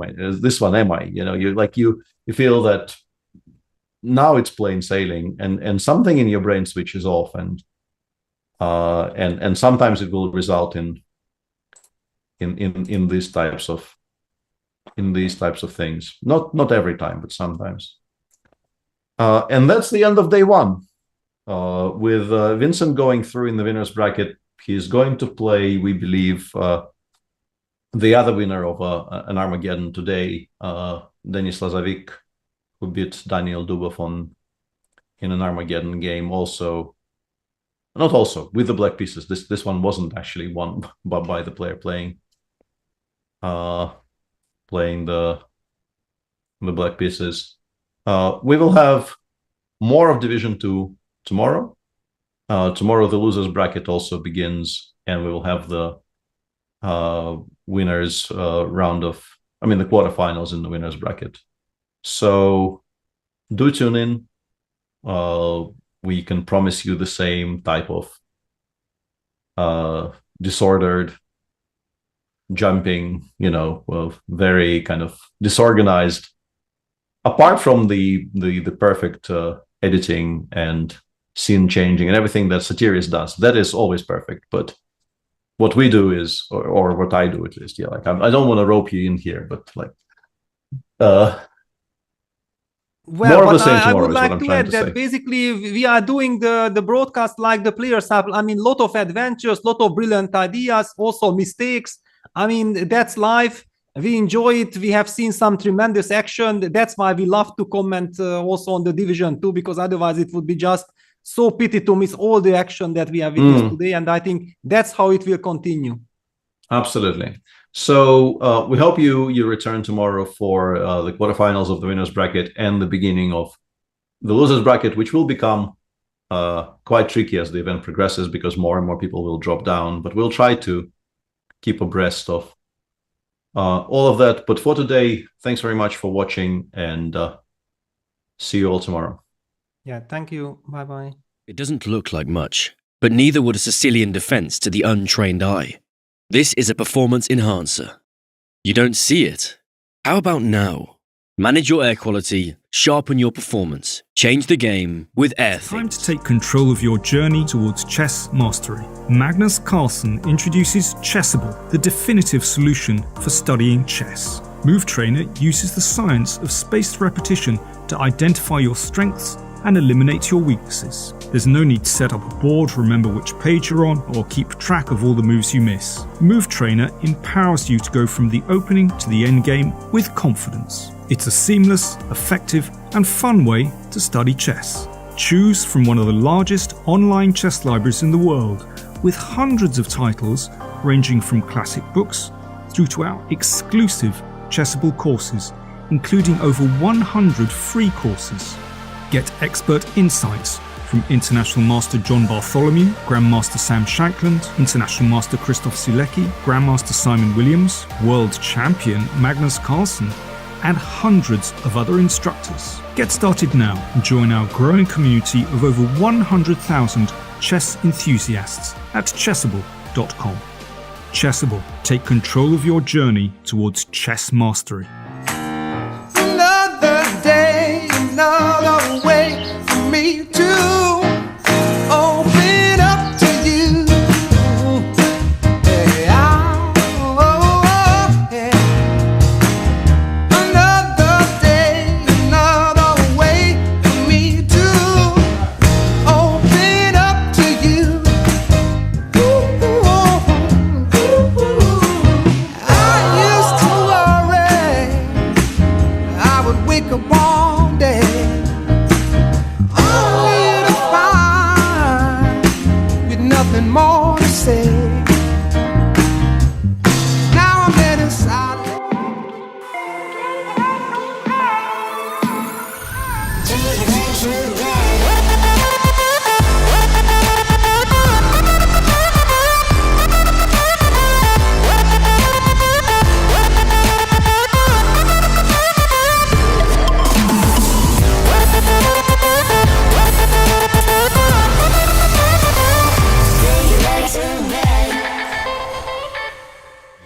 This is John. John loves to study chess. This is David. David loves to study chess as well, but efficiently. John spends more time setting up the board and figuring out what's on the page of his book than he gets to study. David likes to take it easy and use his time wisely.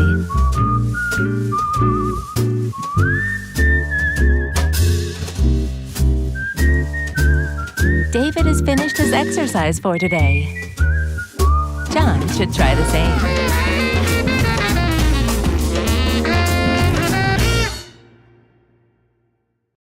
My name is Sam Shankland. I was the US champion in 2018. My goal is to keep things as simple as possible, but no simpler. So if I believe there is an easy solution to something, I'm giving it. No questions asked. Thanks much, and I wish you the best for all your studying.